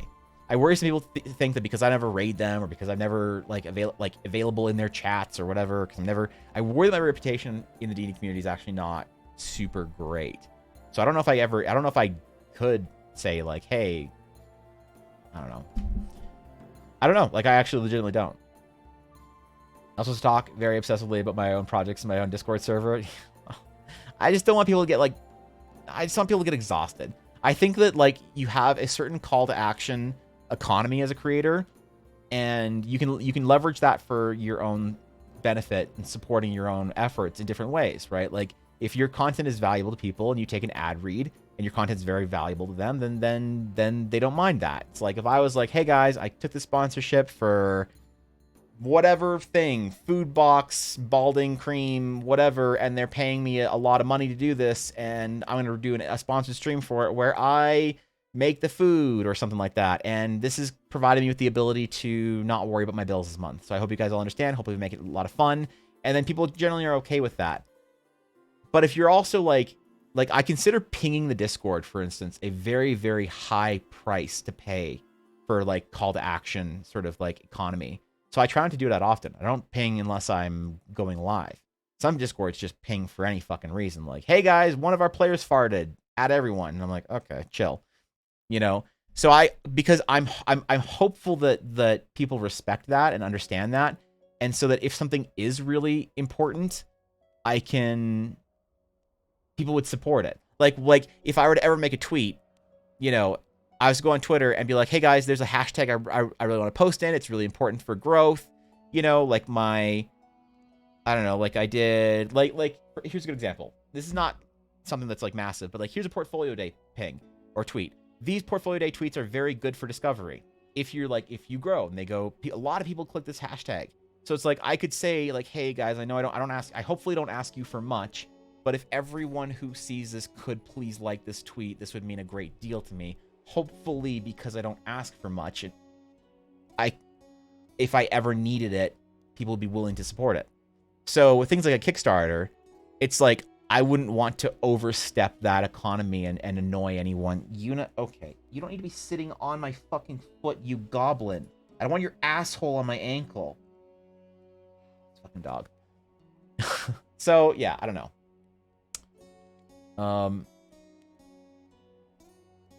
Run a campaign and stream set in Eldar, possibly inviting streamers, which builds interest in Eldar amongst the community. So that would be awesome, actually. That's a great fucking idea. I had something similar where I thought maybe I run the Horizon adventure for them, so people can also see how I'd run the Horizon adventure. But I don't know if that spoils it for anyone who wants to play it. But then again, who in my community, who that would be watching that game would want to play in it as opposed to run it? I don't know, because I do want people in Discord to be able to run the campaign for people, so people who want to play in it can play in it. Started in Graveyard Keeper days. Yeah, those were good days, man. I love what Faye's doing now, but I miss those cozy streams a little bit. I wish she had an alt and had the time to stream on it, that she could do those kind of Stardew, Gravekeeper, Nancy Drew streams. Like, even if you aren't directly networked with creators on Twitch, your name does come up in a lot of conversations. Really? Damn, I actually didn't know. Presence definitely known? Damn, bro. I had no idea. How hard is it to raid somebody at the end of your stream? Wait, how hard is it to raid somebody at the end of your stream? We seem to hang around for several minutes after you sign off. Yeah, I don't raid for a lot of reasons. There's like a bunch of reasons. Some is like I raided into, who did I raid into? Was it Ashy? I think I raided the other day. And somebody in chat was just like, Evan said you're bad at Dark Souls, or Keck. We should make fun of you for being bad at Dark Souls. And it's like, damn it, this is what I don't. This is why I don't raid new creators. Because like I raided somebody, I've raided people before in the past where it's like I raid somebody, a new creator, and it's like, hey guys, I want to meet this creator and I want to introduce my community to you or to them, and hopefully they, like us, and then I can like befriend them in some way or whatever, and see if we like click and make cool stuff together, like Fishy and I do as create like collaborators, right? We had 2 really successful, really awesome collaboration streams, and we're gonna plan to do more because of that. And then, like, because I think trolling Evan is part of the meta of, like, everyone farms Kex, and, like, I don't mind it that much. And it's like, okay, Evan's scuffed and lame and a fucking degen nerd. But, like, the problem is when I'm like, hey, I want to show my best to this, like, new person, and I have people in chat that are used to those memes and are like, lol, our degen Cheetos dust-covered loser streamer wants to say hello and that you're bad at games. The streamer, it's awkward for the other streamer. You got, like, when people do that, it puts the other streamer in an awkward position because they're like, I don't know if they're kidding or not. So, like, there's lots of reasons why I don't raid, and, like, that's kind of one of them. And so it is hard to, I don't mind raiding people I know, because it's like, it's fine, but then that's not really great for networking and getting to know people. And there's just a bunch of reasons why I don't do it. I could get into it, but no one cares about that kind of shit. Discord's the only one I don't mute. Damn, Victus, I'm honored. That's a deep honor to me. That if you don't mute my Discord, Victus, that is a deep honor. Like seriously. I really hope that I create stuff that earns that you know, that level of like, if I ping, you're interested kind of thing. I really do appreciate if people don't have my stream or notifications or Discord or whatever muted. That is really one of the highest compliments someone can give me. Like, I really mean it. Give Kickstarter tier to commission a Sideshow Collectibles life-size figure of Crumb. That would be like, what that would look like, Dashto, is it would be a 3D printed version of it. I wouldn't start with life-size, but there could be like a tier where I get a 3D modeler to do a 3D model of a Crumb and then like make little like figures of Crumbs that people can get. I mean, that is a dream of mine. That is legitimately a dream of mine. But I'm not very good. Well, I don't know if I'm a very good 3D model. I haven't done it in fucking years. And like Ella's learning, but she's also not like an artist. You know, she's creative, but she's not an artist. So she doesn't like, I've asked her, I was like, hey, do you have an interest in learning 3D modeling art? You know, and whatever. And she just kind of like W's at me because she's an engineer that just is very creative. I think that's a bit of a stretch for her. She knows how to 3D model like basic things and she can do more mechanical things, but I don't know if like asking her to do like an organic thing would be beyond her scope. I'd be definitely super supportive if she wanted to, but I also don't want to make her uncomfortable by like putting that pressure on her. So everyone's embarrassed by us. We understand. Yeah, sometimes, Victus. Sometimes you guys, you make me look like an idiot, and then I'm embarrassed. That's fair. I always feel weird when somebody sends me on a raid. I think raids are fun, especially the raids that I think are the most fun is if it's like, hey, most people in my community know they're a streamer. Like if Fishy was like streaming at a time where I could raid into her. Most people would be like, oh, hey, now we're hanging out with Fishy. Or like, oh, I raid into one of the mods. Or like, that's why I raid Ashy from time to time. And I should more. But, yeah. Ratings for sure, especially within the D&D category. D&D differences in energies is tough to gauge. Yeah, and it also there's like this weird game that sometimes I find that is being played when you're raiding. I don't know. It's a lot to get into. It's kind of, this is a Dragon's Clan topic where I talk about streaming theory for like an hour and a half and nobody would care, but it's fine because it's the Dragon's Clan stream. But maybe on Dragon's Clan I'll elaborate and talk and like do a whole breakdown of my thoughts of raiding and networking on Twitch. But the problem is, yeah, I don't ever like to ask a lot of people because I can't ever reciprocate in a lot of ways. It's like I don't have people on my stream because typically I don't have time to be on their stream. And you can't ask somebody to be on your stream and help you with a stream one day without being able to reciprocate that energy. And so like when I say to like, and I really prefer for things to be as fucking chill and casual as possible. And a lot of the times it kind of isn't. So like me and Fishy streaming together, or like if someone like a friend of mine like Mendari, her and I used to stream sometimes before she became a big streamer and her community hates me because I'm just her leech. Kidding. We used to sometimes hop on stream together and have fun. It was great. Okay, I'm sorry, Yuna. I'll hold the other end now. You want to chew the other end? Okay, there you go. Fucking, you need to growl at me. And I find streaming with friends very, very fun. But like one thing that I think small streamers do, or micro streamers, remember, a small streamer has 500 viewers. If you're less than 500 viewers, you aren't even a small streamer. You're a micro streamer. You are a microscopic, insignificant speck. And that's how the agencies and Twitch think of us, and that's how I healthily think. I don't see much of a difference between me and a 10-viewer Andy or a 100-viewer Andy. We're all micro streamers. And one thing that happens in the micro streaming environment is that there's this weird formality that I find. It's like very uncomfortable. You watch a stream where Mizkif calls Pokimane. You don't know who those are? Big streamers. And they'll just talk about something on Discord, meme about it. They're both streaming at the same time. They both have like a 20-minute conversation, like they keck W and then they like do whatever. Or like someone will stop in at so-and-so's house. You know, XQC will be on Hassan's stream or whatever. And it's very casual. But I find in a lot of the micro streaming environments, it's like, okay, we're going to make the big event out of it. It's going to be, you know, our stream tonight featuring Evan Blair Art coming on to do this specific activity and this specific thing. And it's like, it's a little too forced for me. When I had Fishy on, I was like, yo, Fishy's going to hang out with me. And we're going to fucking draw some shit and talk about dumb stuff and maybe get a character out of it. And there's not like that level of like, there's that level of comfort and familiarity between us. And that's what I like about collaborating with friends in streams. But it's why I'm very, are we going to be free? Okay. All right. She's just chewing happily right now. So I'll free her in a minute. So yeah, I don't know. maybe I need to like be more active in the D&D community or figure out some ways to like market or advertise this project how I was going to do it, because that's why I had felt personally that I couldn't run my first Kickstarter until I was at least 10,000 followers on Twitter. But that's also Kickstarter's more ambitious. That's like for the campaign guide, the Eldar or whatever, and all this stuff. So maybe the adventures, the Horizon adventure and the Eldar adventures are kind of a nice way to start small. Just have some fun, do some cool projects. I'm going to free the puppy and go grab a new water because I haven't actually taken my 2-hour break or stretched. And then when I get back, we're going to hang out for a bit and then talk about our Astral Sage origins. Because we're going to actually do some world building today.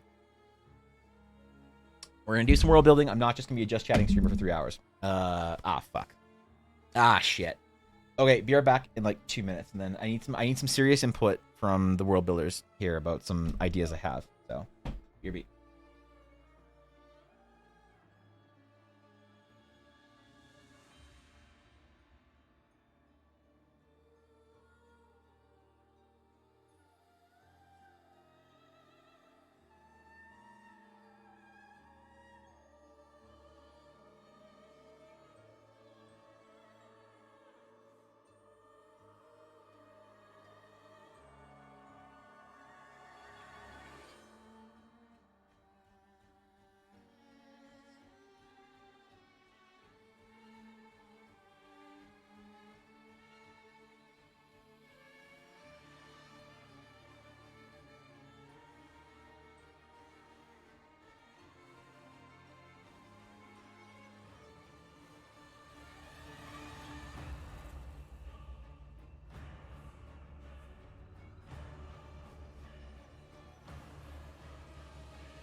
All right. I am a real streamer, and I actually do things. So, today, we're going to start our project. Now that we're done with the intro, now that we're finished the short little intro I wanted to do, we've decided Blaze, his trial is over. He is currently being probated. Now that we've done all that, talked about plans. Tell one joke and at least feel bad, man. Oh, what's up, Douglas? So yeah, our intro. Short one today, yeah. Almost at Aspen Gold levels. So, the project for the day is... I want to take a bit of a break from character sketches and design stuff, and I wanted to do something a little world building. So, our topic for the day for world building is... Let me just kill all this shit. We got layers we don't need. Dude, my layer file here is still called labeled as Astromancer, and I'm not changing it because it reminds me of the the original idea we had for the Astral Sage. Back when we were calling them the Astromancers. So, part of the Horizon Venture is going to be the Astral Sage. We've talked a little bit about Astral Sage culture, about Astral Sage runes, how they organize themselves, how they're like half monks, half academics, their use of the mandala designs, their devotion to it, almost sort of like a religion, depending on where you go, who you ask. There's a couple things I want to do, which is establish the Astral Sages as a presence in the world. Because right now, I've highlighted them as being different. They are unique and different from your average, I guess, magical order. But in what way? Which is a fair question. I haven't really differentiated them in any sort of major... obvious way yet. And so I want to find out or figure out a little bit about the culture of the Astral Sages, which is kind of interesting to do a culture of like a sub or like of a class, as opposed to, it's very easy and very obvious to do like, oh, we have a bunch of elves from this area. We're going to do a culture design thingy for them. We have a whole bunch of dwarves and they are going to have a whole entire culture. So we got to design that. That's easy. But for the Astral Sages, they are going to be a culture within many cultures. To be an Astral Sage is to create sort of a understanding of what it is in the world that you believe in, and how you as a sage are going to sort of enter into the astral arts and why you do so. And so part of that for me is going to be trying to figure out how do they organize themselves. Class backgrounds are important. I'm usually surprised there are not more of them. Yeah, and so the way I've done it, that I haven't really published anything yet, but one of the ways that I've thought to organize my paladins is into paladin orders. So each paladin order I want to be able to be available to take as a background. It'll give you proficiencies in certain weapons, it'll give you certain skills or whatever, it'll give you certain RP perks. And for the Astral Sage, I want to figure out how the Astral Sage organizes.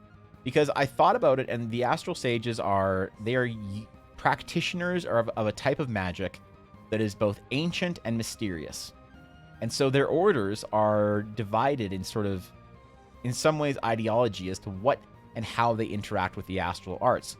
So it's not like every single Astral Sage is a warrior monk Jedi, and not every Astral Sage is a wizard, Harry Potter ass looking kid.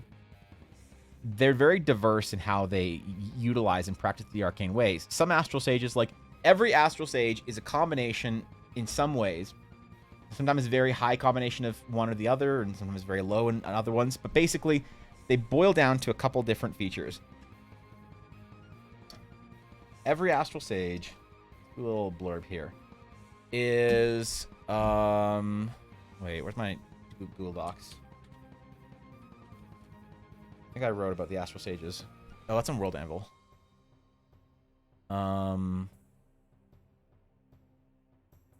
Okay, fuck it. Whatever. Every Astral Sage. Oops.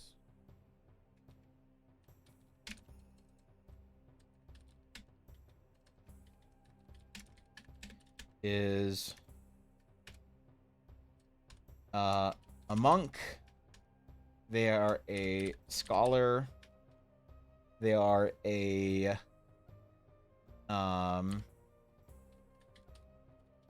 you spell archaeologist. I think that's how you spell archaeologist. But guess what? The non-existent autocorrect isn't correcting me, so I'm gonna assume it is. They're a monk, a scholar, an archaeologist, and an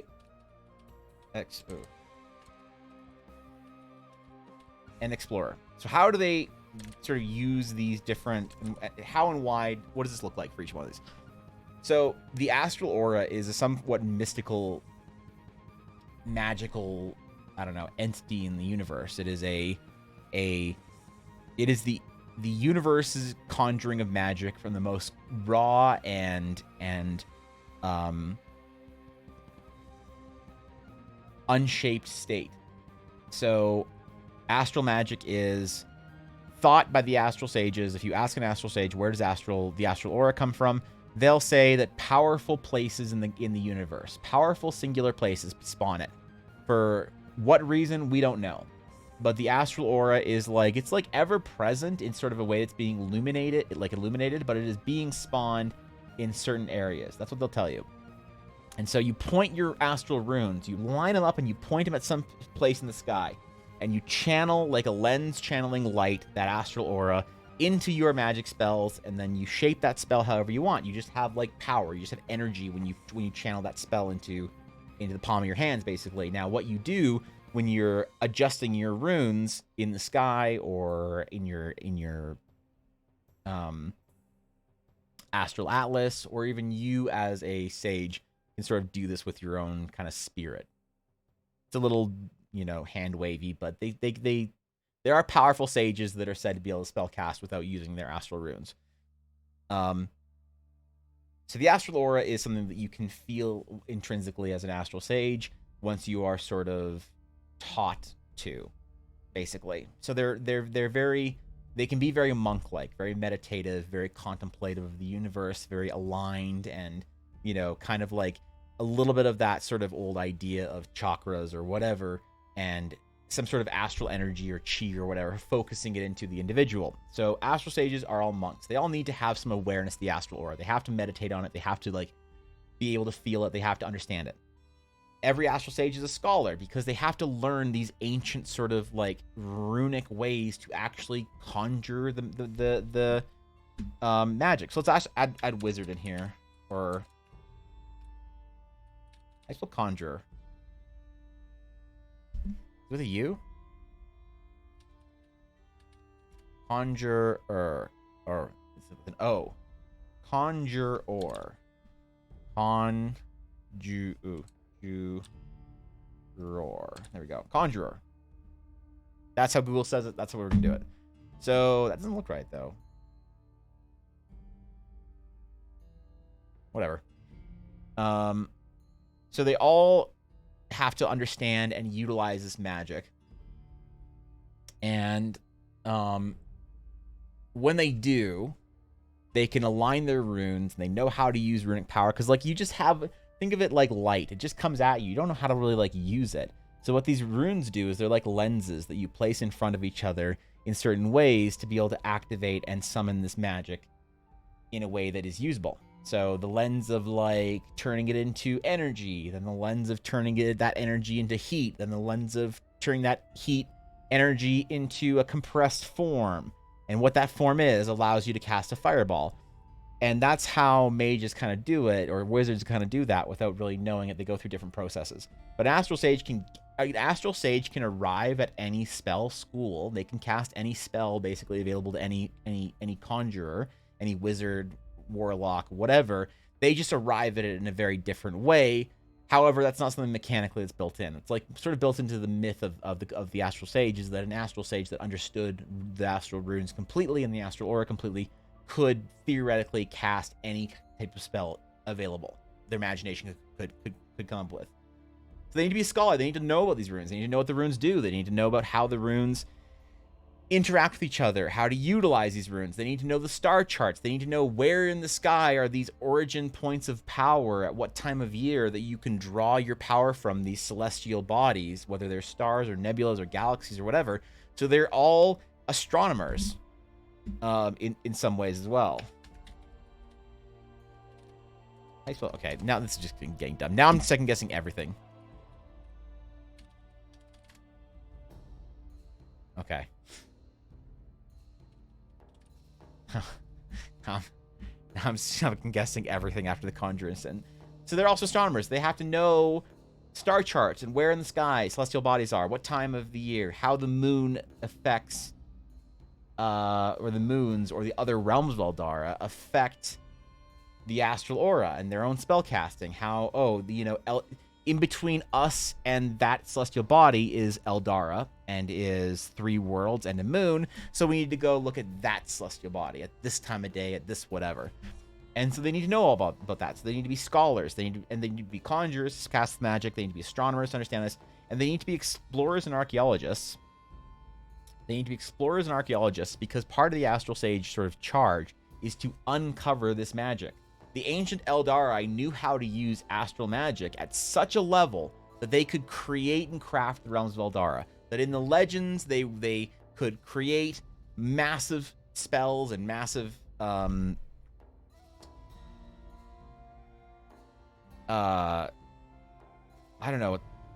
they could summon worlds into existence. They could create landscapes and weather.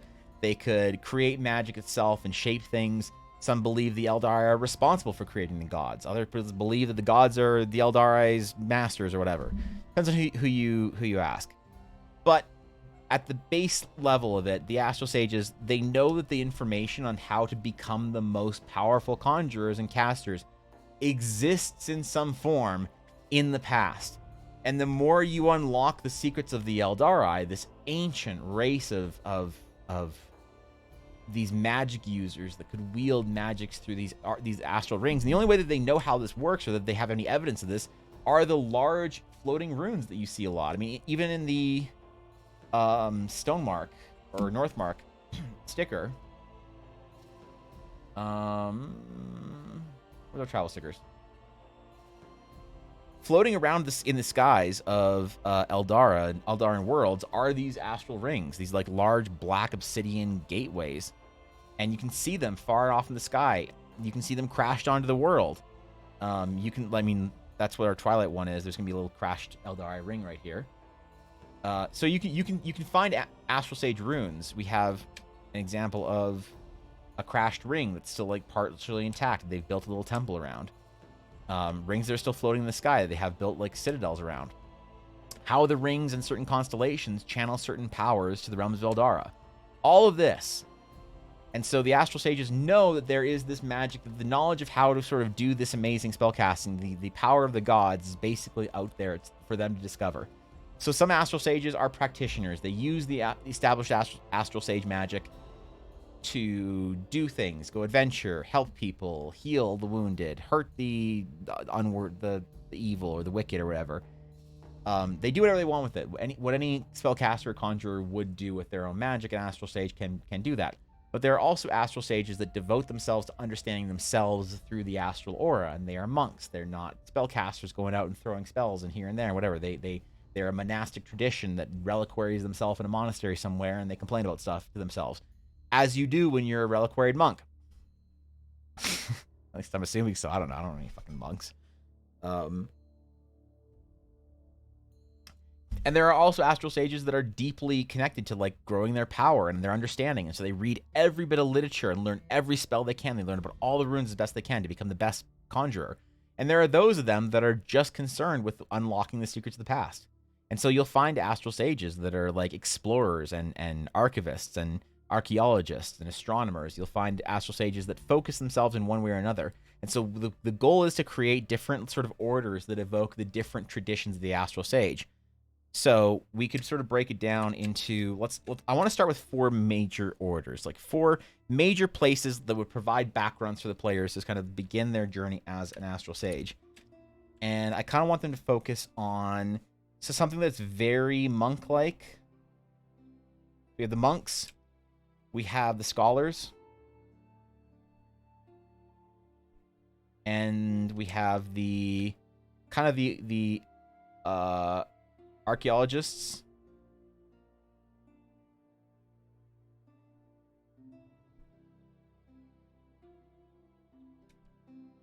And we have the like the conjurers, or I guess the general Astral Sages. And so I want to create like a banner first in an identifying way, a ring that is a unique mandala ring to each of these Astral Sages, and they generally have a certain amount of points. They all generally have 6 points in them, and that's like part of it is of their designs are referencing the geometry of the Astral Sage runes, which are, you know, these combinations of rings and points. And so these are the derivative designs that identify the different orders in some ways. So I kind of want to make a banner of some variety that incorporates some of these designs, either create new ones or use some of these old ones, that gives a feeling of like, okay, you know what vibe you're getting from these Astral Sages. Now, not to say that in each order you can't have scholars in the general and archaeologists that are more devout and monk-like, but it's just which does the order itself or the organization of Astral Sages fit into, because there are also Astral Sages that go outside of that framework and are more of a master and apprentice type thing. An Astral Sage that is orderless, that still responds to and is recognized as an Astral Sage, and is like, because all the Astral Sage orders, at least on Teleria, and this is an important thing to know about just Teleria, they're all friendly with each other. So there is an overall sort of overseeing body that has representatives from these main orders, and that's some sort of council. I make it very convincing you, or maybe like rather than a council. What's a better word for a council? A group of individuals that sort of, because they don't really organize, or they don't really like order anyone around, but they're the organizers. Like a group of leaders. I guess council. Let me look this up. The Saurus. A council. Assembly, a conclave. Well, I like conclave. What's conclave? A congress? What is conclave? A private or secret meeting group. Oh, they're not secret. But I kind of like the idea of conclave. They're kind of secretive, maybe. A board. The Flatilleria League, the FTL. Or syndicate. It's too evil. Conclave doesn't seem that evil, does it? A forum. A cabinet, a seminar, a conflab, a parlay, a clinic, a caucus, a synod. What is synod?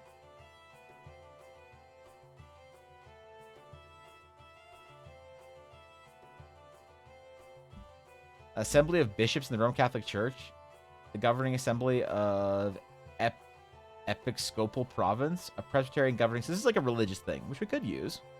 I do like the word synod. That's pretty good. A gathering. Yeah. A gathering of who? Well, we'll call it council for now. There's better words. I like these suggestions.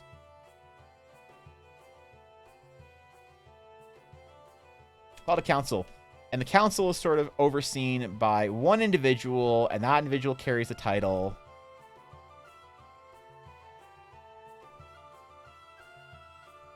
Star Speaker, and the current Star Speaker is by the name of Aurelia. So, the Star Speaker is basically the most accomplished Astral Sage, the person who has the deepest connection, is like considered the master or the head of these orders in a symbolic way. If Star Speaker Aurelia demands something of the groups, they aren't going to do it. Excuse me, I've been talking a lot today. More than usual. Fuck, I play D&D tomorrow.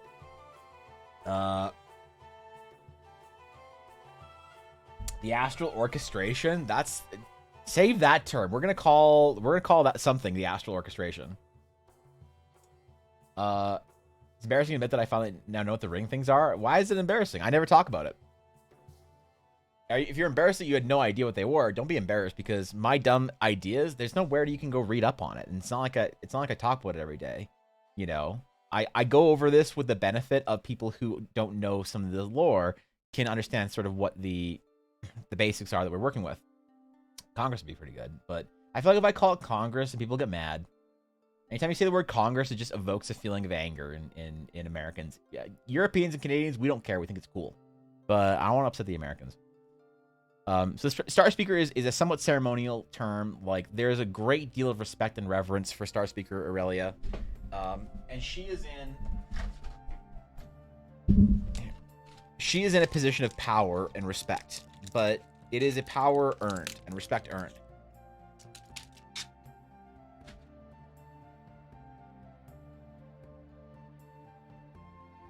So the current Star Speaker, which there isn't always a Star Speaker, has to be an Astral Sage that is sort of respected enough to earn the title Star Speaker. And Aurelia, specifically, comes from this order. She is the general Astral Sage. Sometimes the Star Speaker is a very monkly-like person. Sometimes they're a scholar. Most Star Speakers aren't the archaeologists because they're not as concerned with their own power.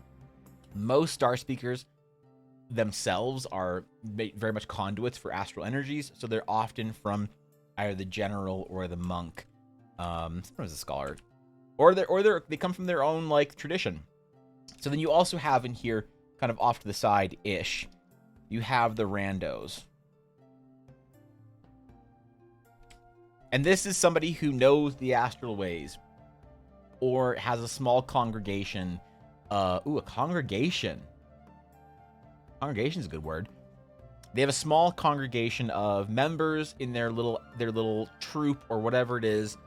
They do their own thing, and they are still invited to all of this.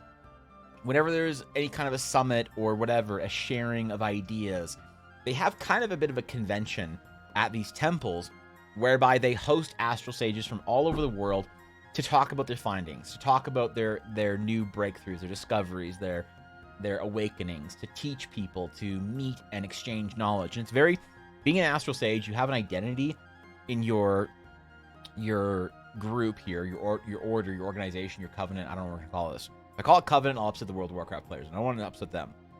I'm already using the word Stygia for something, so.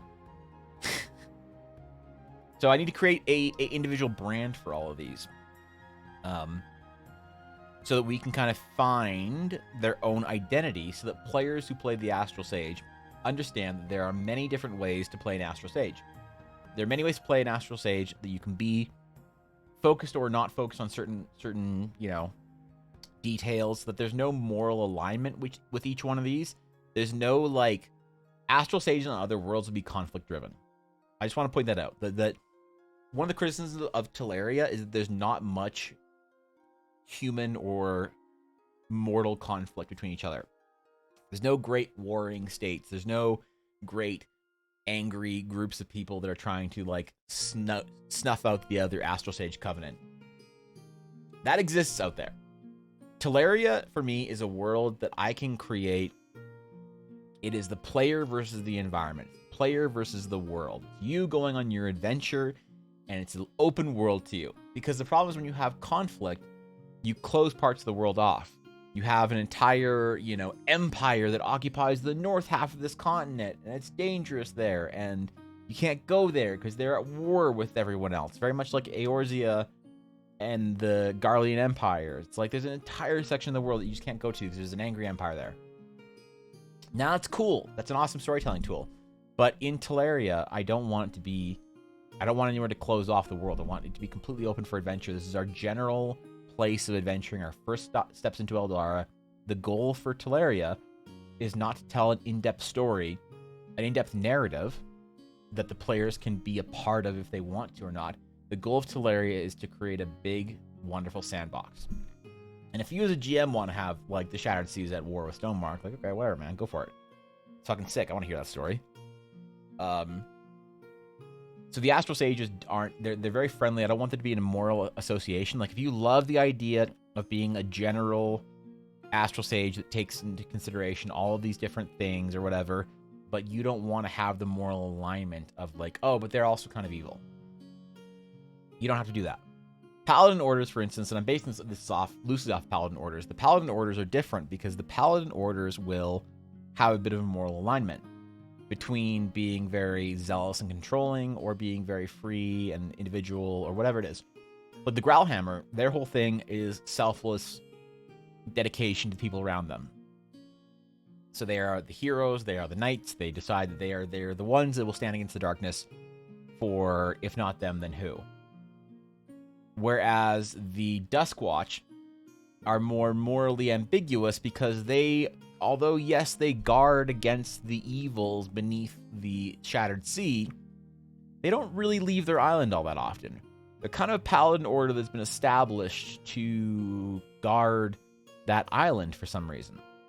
Duskwatch players and people who are interested will know the paladins are there for a different reason.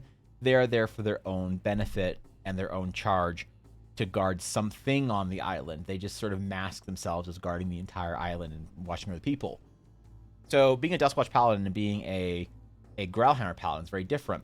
There's a paladin that's kind of the order that is this kind of like Eastern Orthodox, very, very, very devout, quiet, solemn warrior monks, you know, monastic, suffering group of dark gothic paladins where they're kind of evil a little bit. Like they are morally a little bit evil, where if they find evil or taint or whatever it is that they don't like, they are the Inquisition. They are the ones that will come and smite the evil. They don't care if the thing that they deem evil is doing good for people.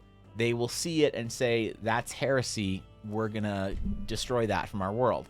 And so being a paladin order, you can pick your paladin order based on what you want for your perks, for your aesthetics, for whatever. But also you can tell a story of, like, I was one of these zealous knights that realized that we were too zealous. So I'm in the order, but I'm not in favor with my order. Or I left my order, so I still have the order background. But, you know, for the Astral Sages, I don't want it to associate any kind of major moral quality with them, so that you don't feel like if you want to be a more monk-like Astral Sage or a more scholarly Astral Sage, that you then have to be like, okay, well, all the scholars are kind of evil. They're trying to figure out how to get power from themselves. I want it to kind of be like, I guess now that I'm saying about it, or talking about it, kind of like maybe the houses in Hogwarts, where they're all kind of like, you can find good and bad people in each house. There's not really a moral implication. You could say like, oh, well, Slytherin's evil, but it's not. It's just, they're kind of, you know, they're edgy. So maybe there's an edgy guild. Maybe the scholars are all edgy and they all like dark, you know, stone buildings with libraries and ladders and shit. I don't know, man. If there's a group of mystical knowledge seekers, then according to every sci-fi fantasy story, there must also be a group that opposes them. Shit, what should we do for opposing them? I mean, true, but also what would their opposition be? Does Zodar have a set alignment like D&D, lawful good, neutral evil, etc.? I don't like to use those set alignments necessarily. I generalize. Like, if you're a paladin and your deity is a generally like lawful good deity, they like you to be good, they don't like you to do evil for the sake of it, they don't want you to cause unnecessary suffering, and then you're sitting there torturing people, you're going to lose your alignment, and you might fall out of favor with your deity. That stuff happens. But I don't like to make it such a rigid system that people have to feel like they're conforming entirely. That, oh, I'm being chaotic now. Ah, shit. Now I'm being, you know. So, like, the amount of that alignment from D&D affects Eldarin storytelling is as much or as little as the DM or the GM wants, based on their discretion. For me personally, it doesn't really affect much, because I'm kind of in the camp that thinks that alignment's a useful tool, but I also think alignment's bullshit. I'm right in between. I can hang out with a bunch of people saying alignment's bullshit and then, like, you know, add to their points and they like me. And I could hang out with a bunch of people that they say that those rules are put there for a reason and they're a good tool for storytelling and they like me. But then when I say something nice to the other side, they don't like me anymore. So I guess I kind of don't have a home in that regard. But I'm kind of in the middle, where I see the benefits of it. I also see why it's kind of bullshit. I'm wondering if there's a dichotomy between open and closed worlds, where one is really good for D&D RPGs games, and the other is really good for linear narratives. For example, Old Republic era is where you want to play in, but the Dark Times is where all the movies / TV are. Yeah, I mean, like, I think that there is a big difference in what you want there. This is why, like, for instance, deities, I think, are not necessarily a great idea for an open world of storytelling that is interactable and persistent. You know, you can't have, like, imagine you had a world where you had these, like, incredible creatures that were this amazing, powerful group that ordered the entire universe. You know, these, like, Titan-like figures. And you've always heard about how they, you know, are these ultimate, you know, beings of power. One of them cleft a world in twain. And then suddenly you're fighting people that were chosen by the evil Dark Titan, a crusade of sorts that came to the world. You know, a burning crusade even, make it more edgy. And then you defeat the burning crusade, and the lieutenants, and then you defeat the burning crusade itself. And then it's like, well, what if the actual big godly Titan comes to your world? You can't fight it. He's just going to cut your world in half. He's already been established as a powerful enough entity that he can cut a world in half. What are you going to do about that? Probably not much. So he cuts your world in half, and that's the end of the story. You have to, like, find some kind of bullshit narrative reason as to why he is fightable. Like, oh, the other Titans are all awoken, even though they're all supposed to be dead, and they all imprison him, and now you have to fight him. You have to fight not him, but his, like, avatar, and then you beat the avatar because for some reason there's an avatar and not him, and then you have to be able to beat you like as you increase the amount of power that you have to interact with, the more powerful a singular being is, the more you have to add bullshit to try and make it work as to why you can fight him, and then the next week, oh no, this dragon is causing a problem. It's like, what do you mean the dragon's causing a problem? You literally beat someone who could cleave worlds in halves with his fucking pinky.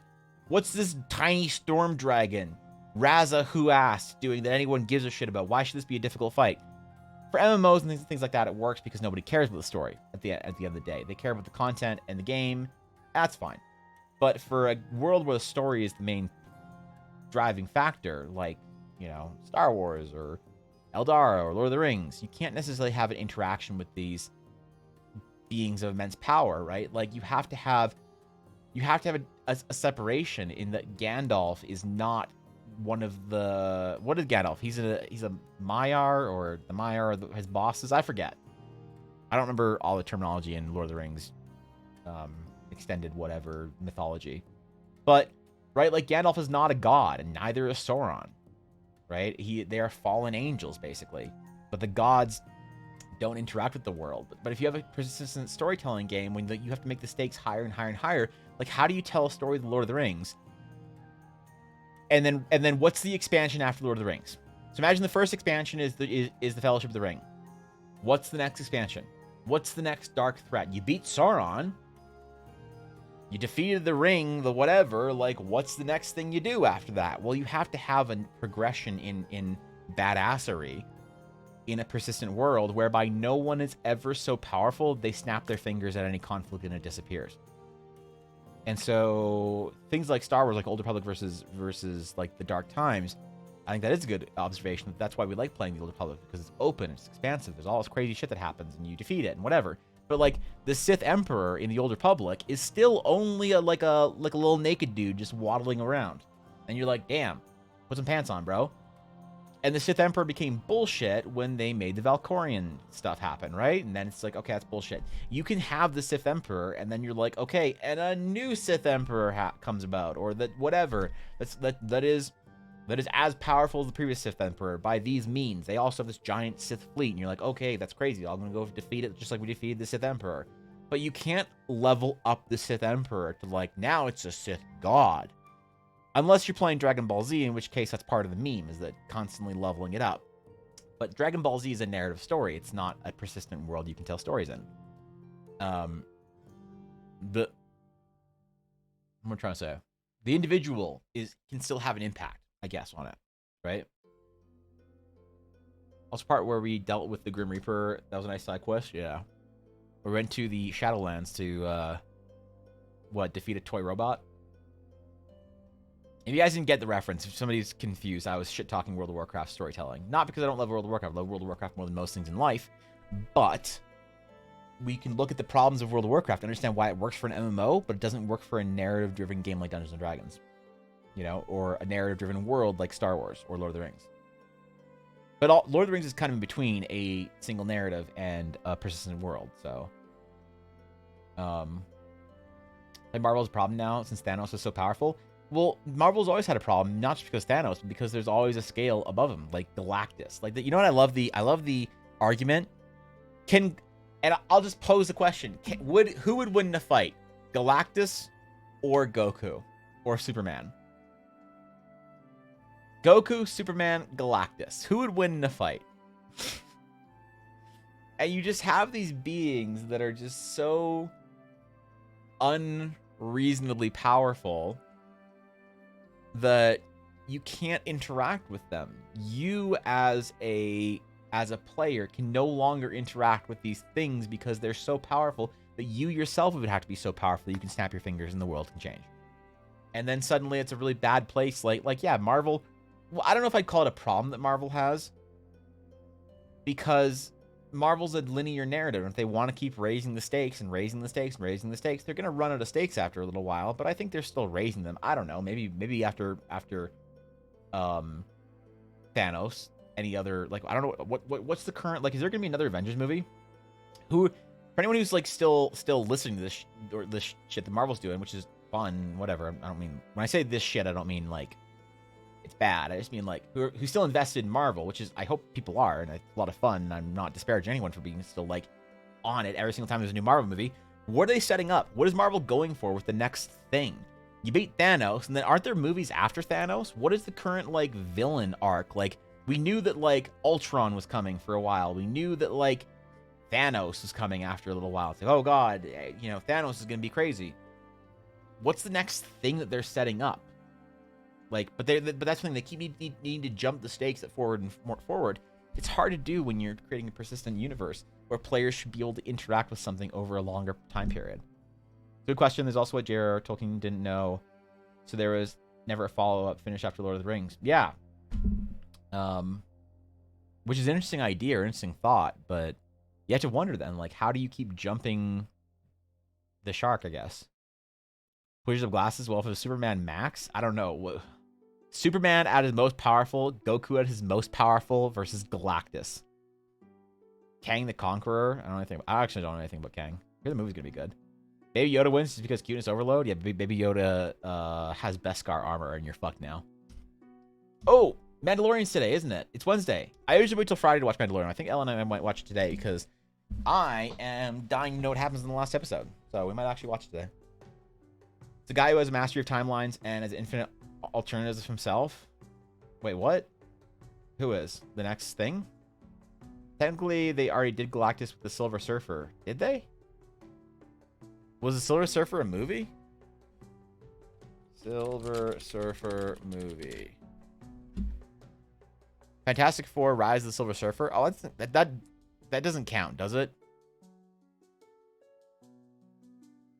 Is the Fantastic Four movie, is this... Yeah, this isn't... No, because it had Chris Evans in it, right?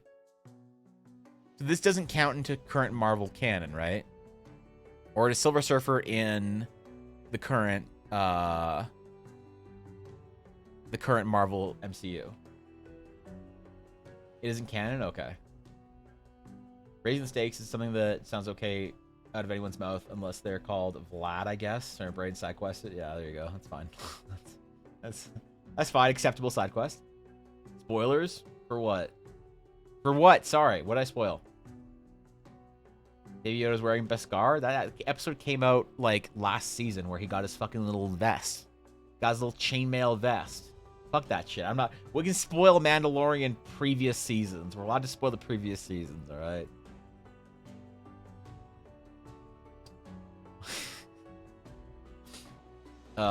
Wait, you thought it was canon? Oh, jeez. That movie was something, right? I can't when I was in high school. Jesus. God damn, bro. 2007? Graduating that year. But like, so the point is that I want. Why did I even? Oh, this is all because of Dash's question, I think. Didn't actually have anything to do with what I was. Okay, so anyway, so I need to drop pennant. I mean, that's fine. I'm glad we talked about that. That was fun. But we need to talk about the sort of the general 4 banners to allow people to have, like, for instance, Rosa, our main Astral Sage poster girl. Rosa Breyer is part of the randos. She's not part of one of the established orders. Rosa Breyer learned her abilities from a yet to be named master of the Astral Sage arts, to which the players in that game will never know, because they didn't want to play D&D anymore in that game. They wanted to end the game. They said, "No more, Evan. We're sick of this, okay? And we're ending this stupid game now." And I said, "Okay, fine. You know there's like another 2 years of content." And they said, "I don't care, Evan. You end this game in 4 weeks." You got that? I said, yes, sir. Yes, ma'am. All right, we'll end it. So they don't know what Rosa's backstory is, really. They never got to do the triumphant return to Stonemark with Rosa that has her all backstory. But Rosa's, spoilers for nothing, because there's no story for it. Rosa's backstory, part of her backstory is that she was taught by she was naturally gifted in astral arts, and so she was taught by an astral sage. Marvel bought Fox a few years afterwards, so definitely not canon. Yeah. Green Lantern also not canon. Green Lantern is a DC movie. Or are you talking about Green Lantern being for DC? You mean the one with Hal, whatever? Did they ever do Jon Stewart movie Green Lantern in one of the Justice Leagues? John.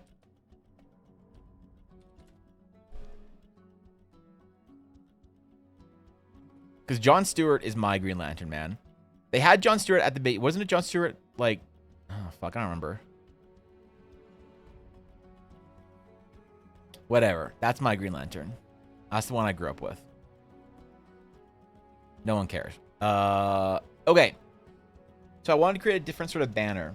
So let's start with our general one. Let's actually do our general one. They're all these mandala designs. So they all have or feature a 6-pointed ring and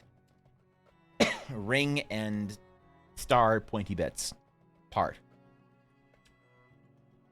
So we could use one of our established ones that we already have, but I kind of want to create some new ones based on some of those designs and like play around a little bit.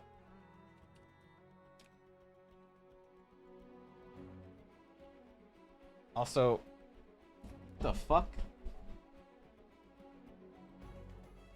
Yeah, I'm doing some yard work outside. All right, boys. We're officially in spring then.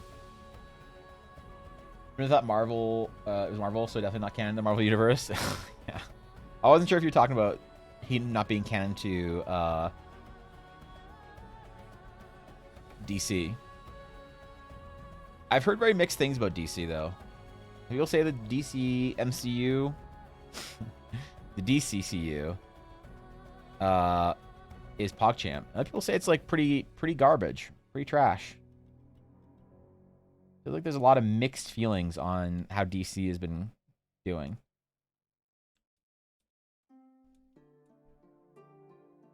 I'm very interested in why there's such...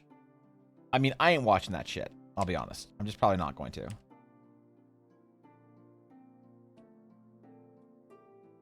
But I'm still interested in it from a storytelling standpoint as to what they're doing and what cool things there. Because people love stuff like that. I don't think, even if you're not a fan of certain stories or whatever, certain storytelling mediums or whatever it is, if you want to be a storyteller, I think you should take into consideration everything that's popular. It's like Tolkien. You don't just like write Lord of the Rings and have so many people like it become a formative, like obvious creation for the backbone of most fantasy without it mattering, right? Same true of Star Wars, Harry Potter. Do you know that this message is 10 words long?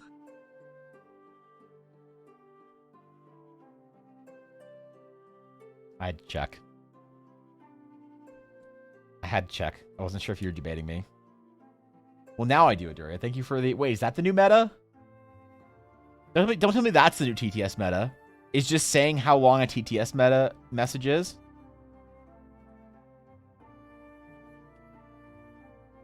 Is that better or worse? Doubted me. Of course I doubted you. Didn't Mandela die in the 1980s? Yeah. Something like that. Lives in 2013, really? What a guy. So he was around to see the Fantastic Four. Oof.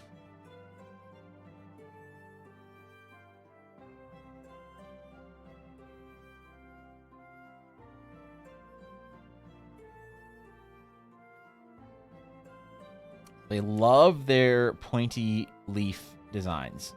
A lot of it comes from the importance in the ancient Astral Sage orders and symbology of the Astral Lotus, which is actually a flower that's important to old Astral Sage rituals. Represented the balance of the mortals. The Astral Sages attempting to find the secrets of the Eldari.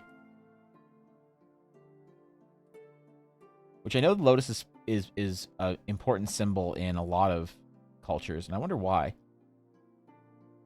I chose it for its design. It's like geometric, symmetrical design. But I'd be curious as to like do some research on that as to why the lotus is so important in so many cultures.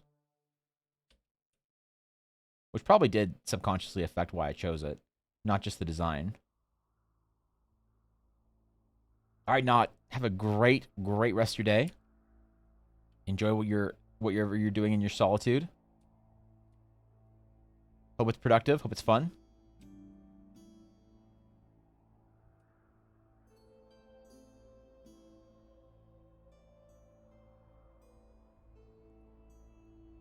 So I want them to all be these like very intricate, beautiful designs.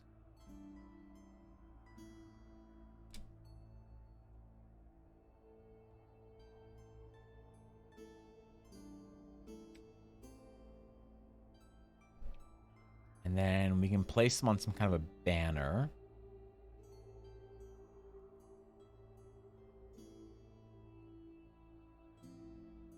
And I want all the rings to be empty. It's very important is that all of the rings are empty.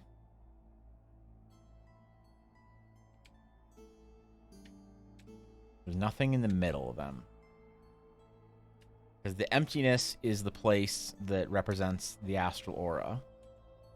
The astral aura needs to pass through the rings itself. So too must the soul of the astral sage. Don't ask me why. That sounds like some mystical shit some old astral sage master would say.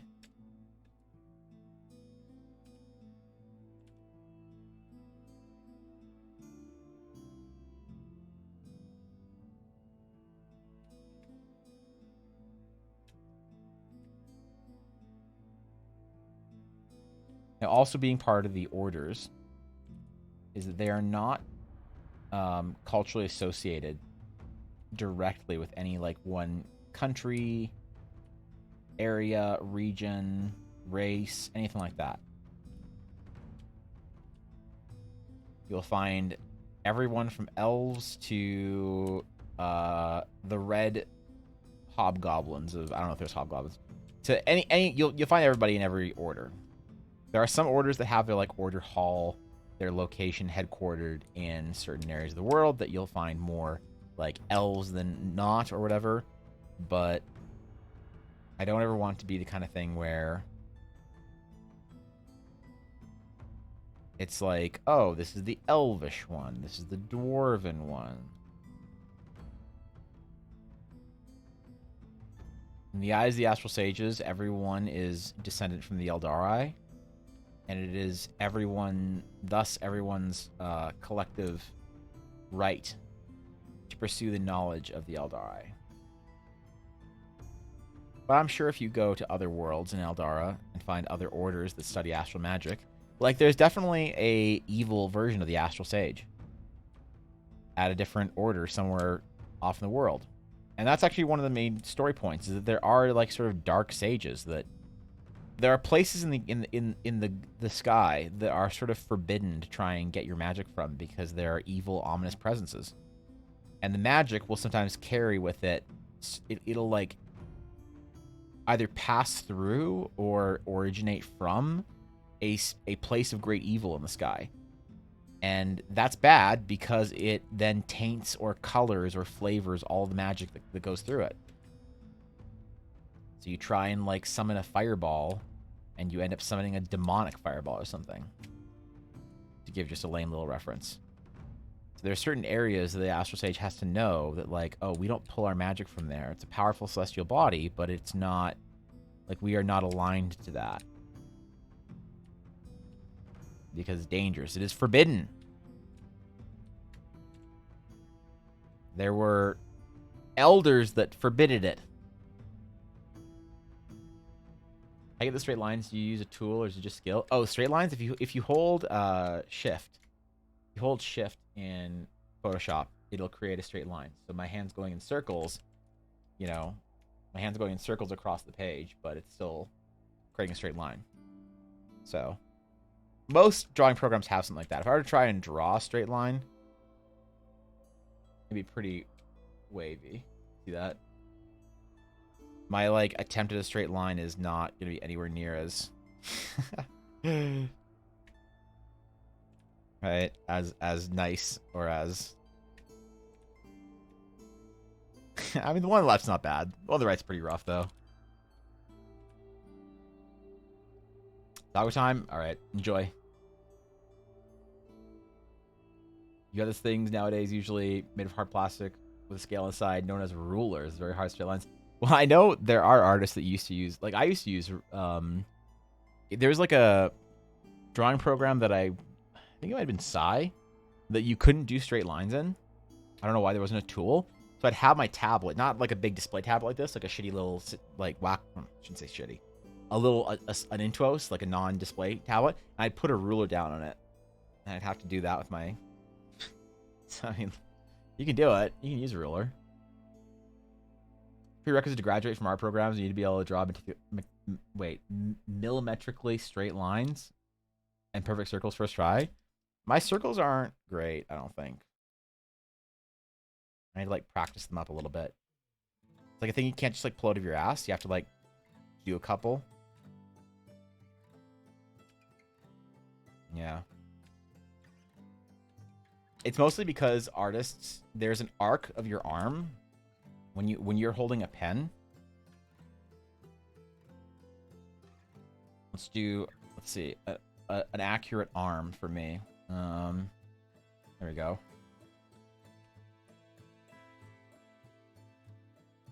Yeah, anyway, so that's my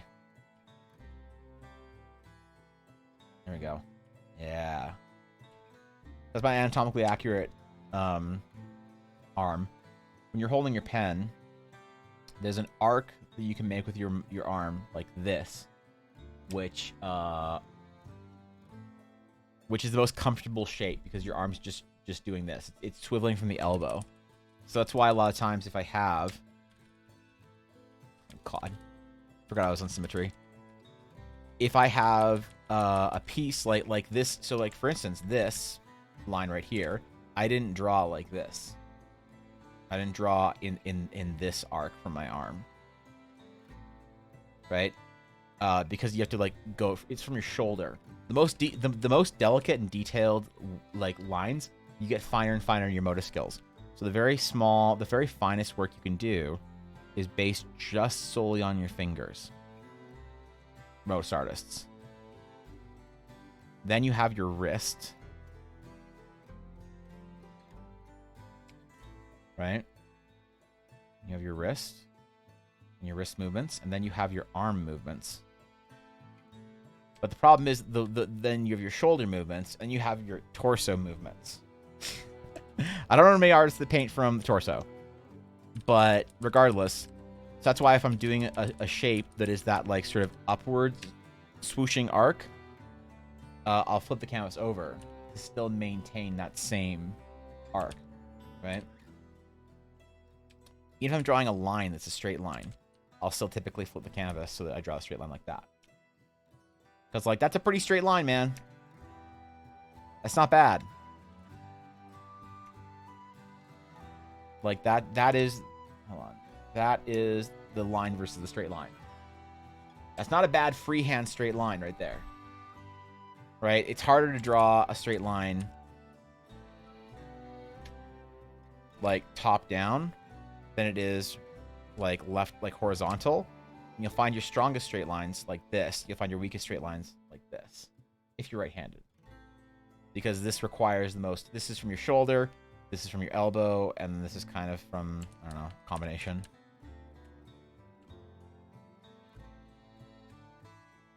All right.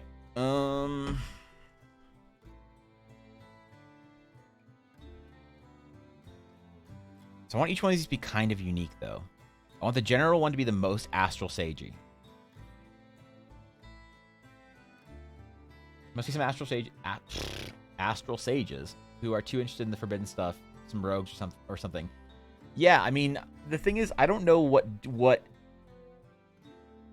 So, like, inherently, I mean, like, okay, so there generally, if there's like a celestial, you are on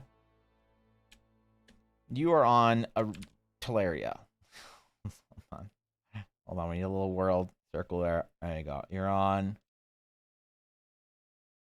Teleria. That's you. You're an Astral Sage.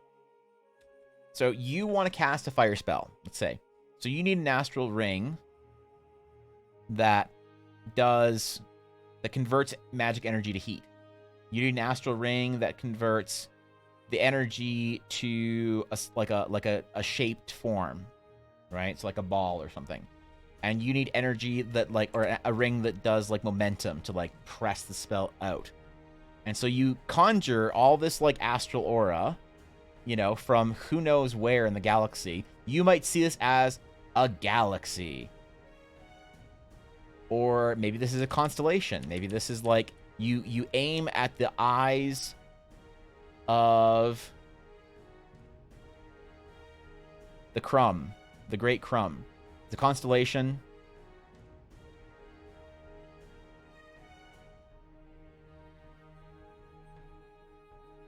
That is the Great Crumb in the sky. You aim right between the eyes, you know, your rings at the Great Crumb. And this is why you need to know, like, the astral sages need to be astronomers, because they need to know where in the night sky or where in the daytime sky the Great Crumb is. And so you siphon the astral energies. You go there for some suck. It's the worst alert I have now. And then you use that energy and boom, fireball. The problem is that if there's like an evil thing in here, if there's like a space monka,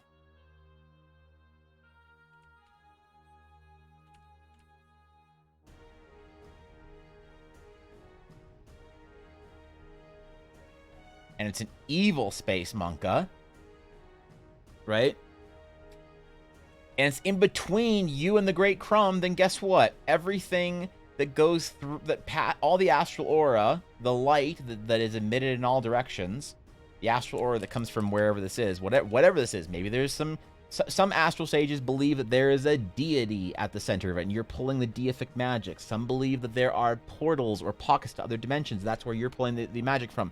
Some believe that there are giant celestial bodies that channel some other astral aura from some other dimension. It gets very science fiction-y depending on who you ask in the state. Like, as science fiction-y as fantasy can get within the world of fantasy, not from my perspective, but from a person in the fantasy world talking about it. And if you take this nice, this nice astral aura, let's make it a calming, green, and you pass it through, let's just say the monka isn't there, and you pass it through this rune gate, well, then the rune gate makes it turn into a solidified energy. And this gate turns it into a solidified energy that is hot. And this gate turns it into a solidified energy that is hot and can be propelled out. And that's how you make a fireball as an astral sage. The problem is when you're slurping your magics from the Great Crumb or whatever celestial body you choose to pull your magic from, once it goes through the evil thing, well, guess what? You've put an evil lens in there, and now only evil magic is coming through. Whatever this evil is a relative term here. Corrupt, tainted, despotic, whatever. And now all the magic you're using is tainted by this evilness or this whatever. And there are you know, the people happies in the universe that you can pull the magic from, and that magic is inherently, you know, flavored to be holy and good and whatever. And so the risk of pulling this evil magic is that it changes because you yourself are the final conduit. Which is why Astral Sages pull from completely like neutral power places that don't have any affiliation for good or evil, because they pull from this celestial body that's just pure energy. It's brought into them, and they shape the magic as they use it then, right? So you don't want your magic that you're bringing into yourself and into your soul, your body, your whatever, your vessel in the mortal plane. You don't want that magic to be bad. You don't want that bad juju in there. So there are places where it's like forbidden. It's like, yeah, you can't pull from there. Like, that's not good. But now there are some Astral Sages that wonder, is there some advantage? Is this magic, is the inherently evil magic then, like, is it more powerful in some way or some regard? Does it have some advantages to it? Is it worth it? Can you master yourself so that you can bring into you tainted magics and not let it affect you? There are Astral Sages that believe in these things, and certain orders, you know, this practice or this knowledge is forbidden. It's forbidden to even try because it's deemed too dangerous. There is a story in there for Astral Sages, for people who want to discover what it is to be an Astral Sage in Teleria. I just haven't written them yet in a way people can interact with them. I haven't even written the class in a way that people can interact with them. I'm talking about like long-term stuff down the road, so it'll be quite a ways away before we have anything like this that's playable. It's actually a really cool concept for how magic works. I'm a fan. I'm glad. I hope it's a compelling way for... Now, here's the thing. If you pull your magic from a deity, you're not using the astral aura. You're using just magic from a deity. If you pull your magic from a patron, you're using it from a patron. If you're pulling magic from the arcane ley lines of the world, you're pulling from the arcane ley lines of the world. So magic still works in all the ways magic works. It's just at the center of... There's also this astral aura, and the Astral Sages believe that the Astral Aura is responsible for all other types of magic. It's just the ley lines automatically channel the magic into the arcane. A deity will automatically channel the magic into the divine. Things like that. And so, beyond that, it's like, well... how does the aura fit into all this? And that's kind of a question that I also want to leave for players to discover. So, all right, it is 2 p.m. I have to go and do things, important Evan Blair art things. We did not get as much done as I wanted to today, but that's okay. Tomorrow, maybe we'll draw an Astral Sage tomorrow. I don't know. Do a character to balance this. Like, it'd be kind of cool to do like character outfits or concepts for Astral Sages from different orders. Maybe we'll do that. We'll do something fun tomorrow. It's gonna be awesome. This Friday is my birthday stream. It's a stream that I'm streaming on my birthday. It's not really anything past that. So what I'm gonna be doing to celebrate, because I always like to do fun stuff on my birthday and celebrate and get people excited about that kind of stuff, is I'm gonna be doing giveaways. If you haven't heard, we're gonna be doing, anyone who wins the sketch on this Friday will have the option, if they so choose, to have their sketch they win turned into a print signed by me and mailed to them. So, you know, hopefully, I don't know, because more and more people have been saying like, oh, it'd be cool to have a print of this or item card of that. And although these aren't like my most serious sketches, they only take me like an hour or so. I still think it'd be kind of fun if people, they mean a lot to some people, and that means a lot to me. So I want to give people the opportunity to have them be prints. So send you a DM the other day if you have time later. Oh, sure. I'm sorry, Jacob. This week has been so cluttered that I have like, I can scroll multiple scroll wheels on Discord of DMs I need to respond to, and I just haven't been able to this week. Usually I like to do it on like Tuesdays, Fridays, and Sundays, as I like to sit down and make sure that everybody who's sent me a message gets a response. But this week I missed my Tuesday. I'm gonna miss my weekend one as well. I definitely missed my weekend one as well. So I'm probably gonna do that tonight, instead of wait until Friday. So yeah, sorry if I haven't gotten back to you. Completely my fault. My mismanagement of time. Life's just been a bitch to me recently. So I had fun today. I hope you guys had fun. We talked about a lot. We chilled. We hung out. We got pretty far into our world building there. So I hope it was fun. Hope you enjoyed your stay. And I'll see you all tomorrow. So Friday's going to be PogChamp. And tomorrow we're going to be doing characters. Wait, what the fuck? That's not my outro. That's my outro. Anyway, yeah. Hope you enjoyed your stay. Thank you, Lady Soja. Thank you, Viddy. Thank you, Jacob. Thank you, Blaze. Thank you, Thorkin. Thank you guys for being here. Thank you, Dutchman. Thank you, everybody, for being here. I appreciate it. I appreciate your time. I appreciate your input. We talked about a lot of cool stuff today. Hopefully it was fun for you all. I really enjoyed my stream today. And I'll see you all tomorrow, bright and early, same time. And then Friday's going to be awesome. I don't know. New alert day. All right, guys. Have a great rest of your day. Until next time, my friends. Farewell.